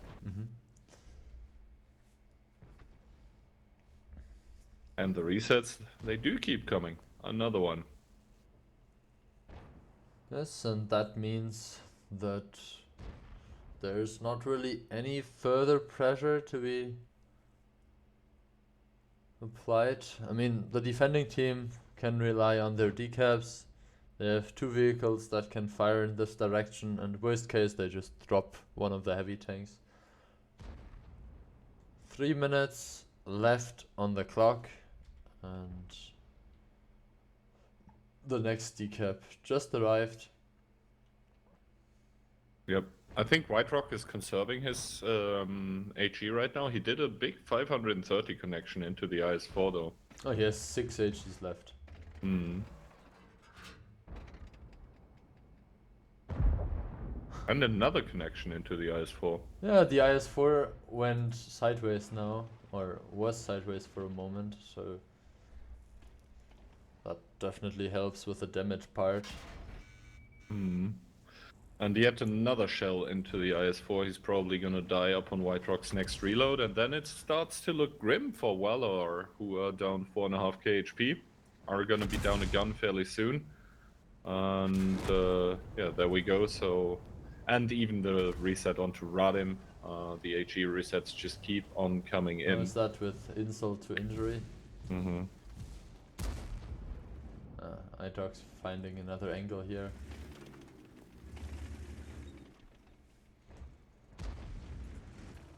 Yeah, and now the Getting attacking team of Valor, attacked. they need to come up with some kind of plan. Patros now getting sent towards the cap.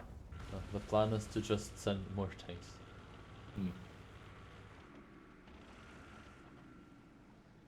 I think at this point, desperation has kicked in. They know that they have very limited time left in this round. The decaps are still there. They keep coming. Just on point by Itox and Ati. And I think at this point we can count this more or less already as a Phoenix victory. The HP difference is just so big at this point that even if there would be unlimited and time. it keeps getting bigger. That's because the defending team keeps providing resets.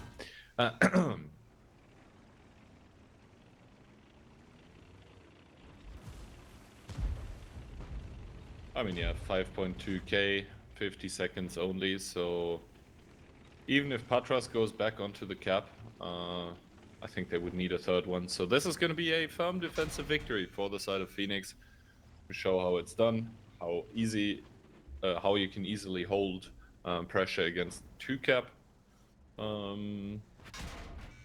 I will have to see. Slight low roll, I believe, by White Rock into that CS63. And I think White Rock should be almost out of ammo now. Because he's been firing a lot. Yeah, he has 6 APCR and 4 HE left. And putting in the work.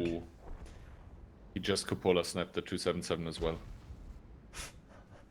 Well, Itox yeah, had that his was not moment it, as well. Itox. But yeah, Phoenix with a victory here, surviving on 8000 HP.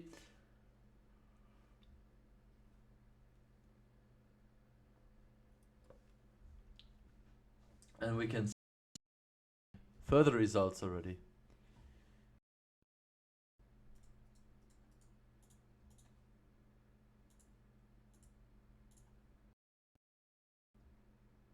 Yeah, further results. We can see that Phoenix versus Valor obviously 2-1 right now. Postro winning against Destiny 2-1 right now. Grouper Speed against Adamski OnlyFans 1-1. And that is the 3 finals that are going on right now. Yeah.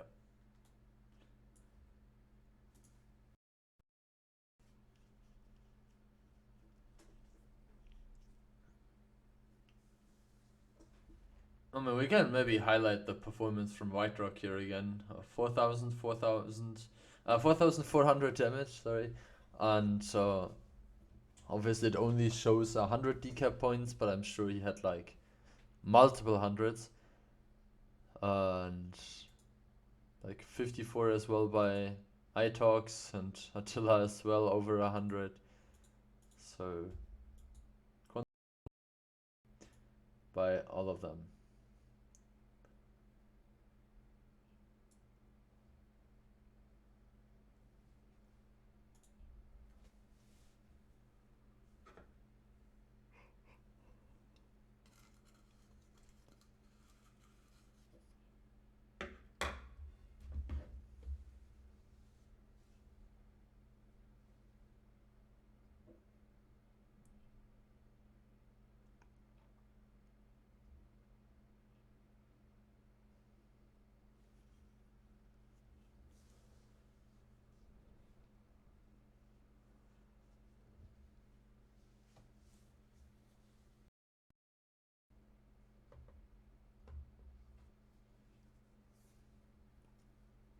It looks like the lineup is being sorted.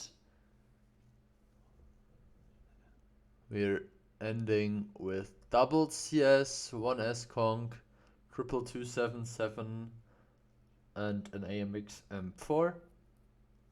That means 5 heavy tanks with 2 mediums. I would say Phoenix has a good of it here already, but Mainz is for sure a map where we tend to see a bit more defensive victories. Gurupa speed 2-1 now against OnlyFans. Yeah, I would say they were the favorites in this match.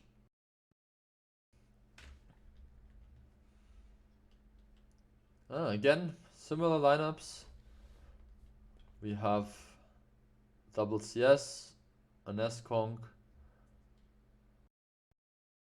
For further heavies, triple 277 and the AMX, as I mentioned for Phoenix, and double AMX and double IS7 for Valor. Yep. So I guess the attacking team could fairly easily contest the middle and win the hill straight up. The defending team is not gonna go there. Instead, they're sending CS, IS7, and second CS towards the island. However, pretty heavy island commitment as well by the attackers here. Horse leading the charger, followed by Frugo and Magic. Yeah, the AMX, the last one to follow. If 4 tanks are pushing, he can hold the fort. Oh, Horse saw what was waiting and didn't like what he saw. He made the tanks shoot though, but Magic is the one to bear the brunt of the damage, taking shot after shot, going down towards a one-shot.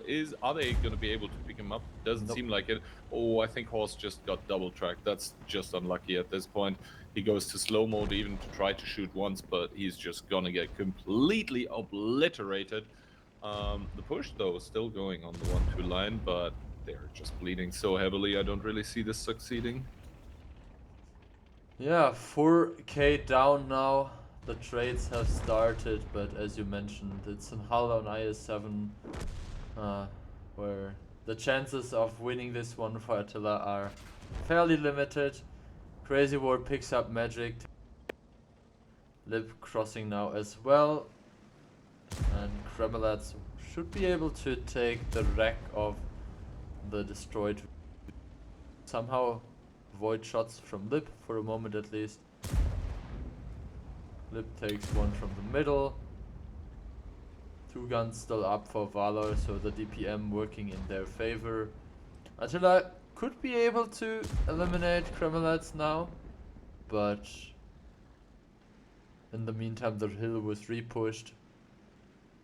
They don't really have an option of killing Crazy War as long as White Rock is not rotating. Maybe White Rock can help out.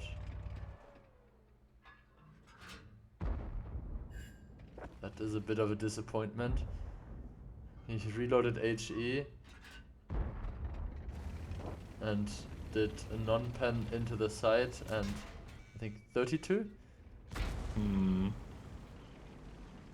Yeah. But yeah, Lip now peaking, losing a lot of HP in the process. I think they all know that battle is over. Radem and Jabber in the meanwhile getting rid of White Rock. Lip finally able to pick up Crazy Wall, but it's not going to remedy the situation that currently is in a way where Valor has 6k HP more, so they're also going to win on their Mines defense.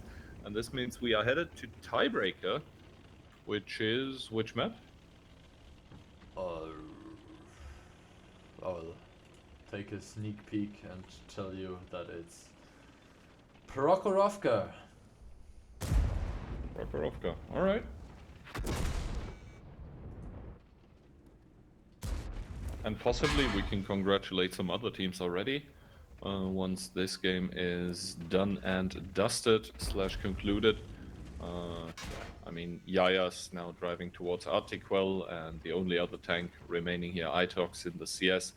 I think they're already talking about the next round. They don't really want to prolong this much further, as, yeah, I mean, everyone knows what's going to happen. Exactly.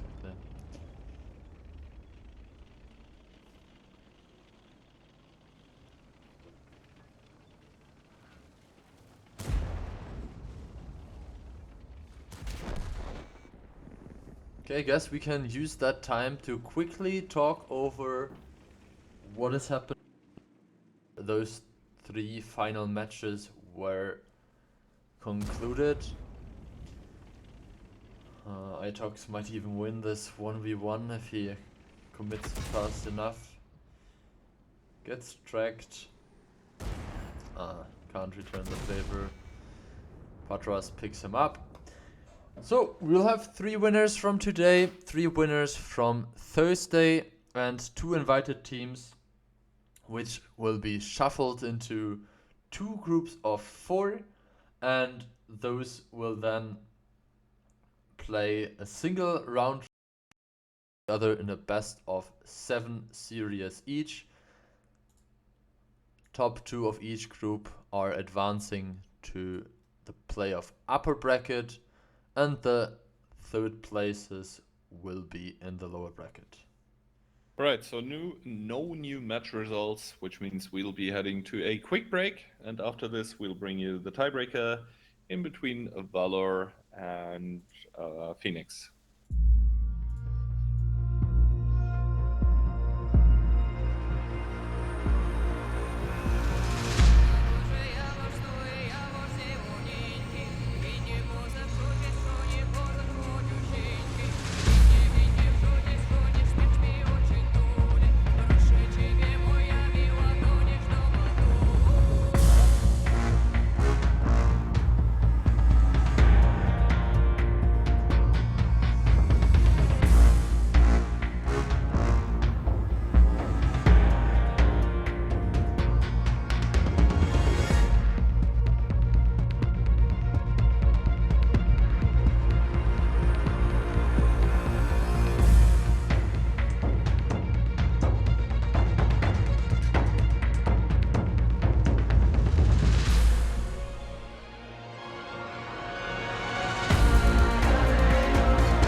are back with the last round of today. Prokhorovka between Valor and Phoenix.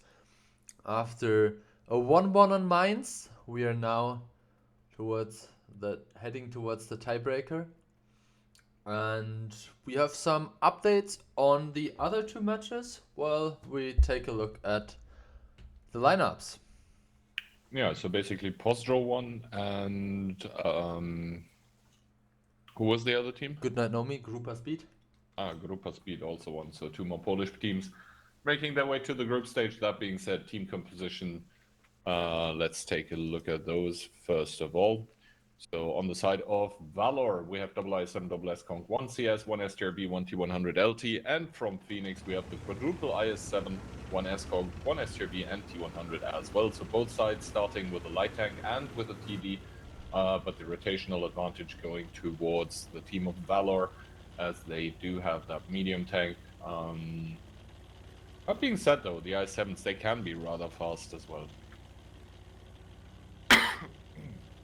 Yeah, T100s meeting each other in the middle, spotting out their respective counterparts. Phoenix starting with a slight HP advantage, mostly because of all this HP on the additional heavy tank. And Kremelets and Itox are for now in their final positions. Kormelets and Lukin have taken the hill here, but Haki is gonna mirror that on the other side. Obviously, the IS7 is gonna get outspotted by the T100, but he's not gonna care because he's gonna be a hold down. Both E6 IS7s were spotted already, so Itox has information about that. Plus, they might have realized by now that... The thing is also, Kormelets got shot on the hill. Not sure if he was spotted or not, but he's definitely not full HP anymore. And as soon as the T100 gets spotted on the other side, then Itox just has completely free reign of that 1-2 line.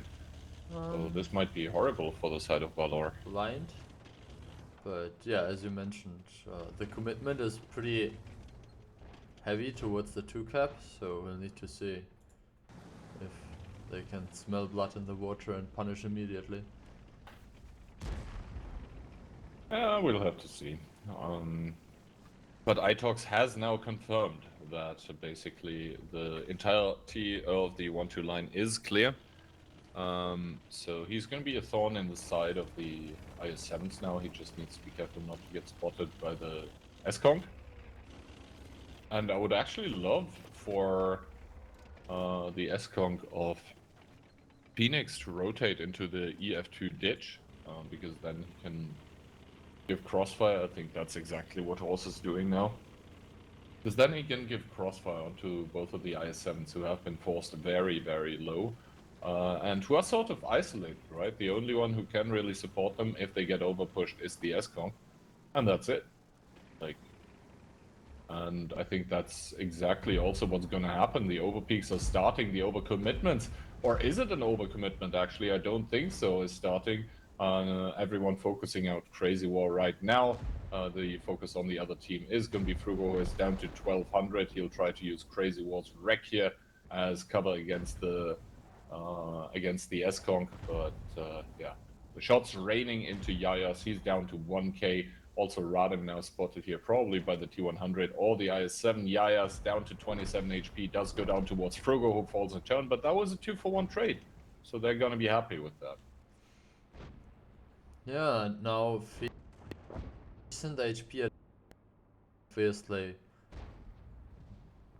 Them having a gun more helps as well. Frugo in this case, the sacrificial lamb, but I don't think he will mind.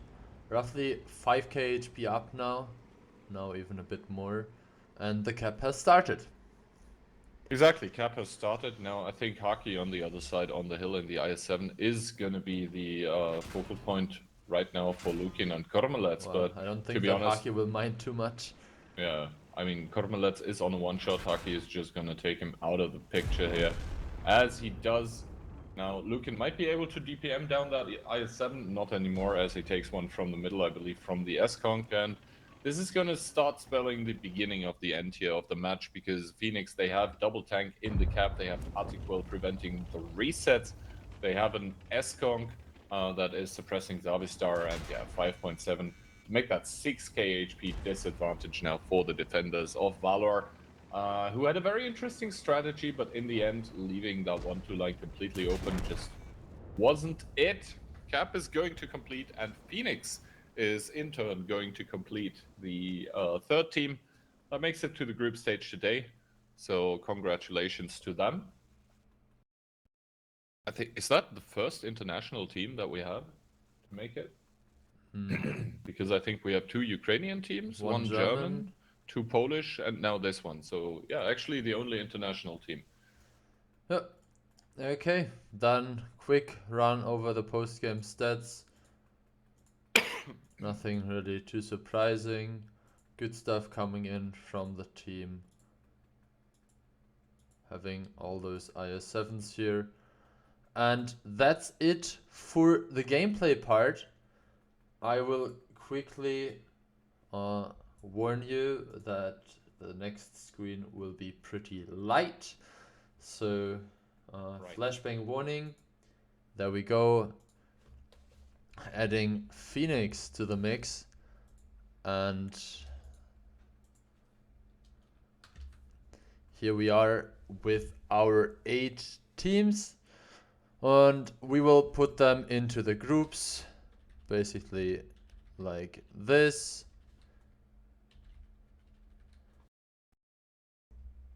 Those 2 teams cannot be in the they get picked. They will be sorted in the other group. First team to be picked is good. Who are our team here? Well, I need to remove them from the list. Same as Holo. And Holo goes into group 2. That means Opor goes in group 1, as they are always in the opposite group. Leaves 5 teams to be shuffled. The next team will be group 2 again.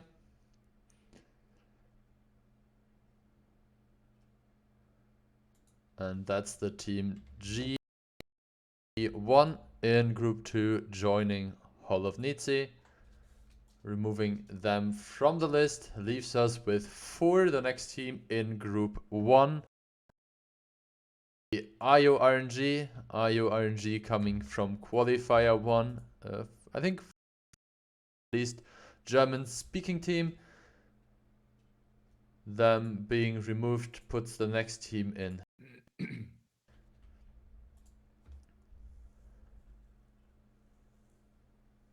And that is Postro. Postro playing with Holo and GDVV1. Removed from the list. The final pick will be ending in seed 7, while the remaining team is team 8. Can you give us a rundown of when and what we can expect tomorrow, while I will enter the last tomorrow, first of all, match for place 3 and grand finals of the WICI, I think at 1 p.m. and 3 p.m. our time. Yes. And then tomorrow also group stage of the WoT7 number 9, graciously sponsored by AMD. So you're gonna see matches of the teams that you see here tomorrow. And yeah, I think group stage is a best of 5 or best of 7? Best of 7, round robin. So we will have 3 best of 7s to spectate. We'll start at 6 p.m. CET. I hope everyone enjoyed. Thanks again to AMD for sponsoring the tournament. Have a great evening, everyone, and hopefully see you tomorrow.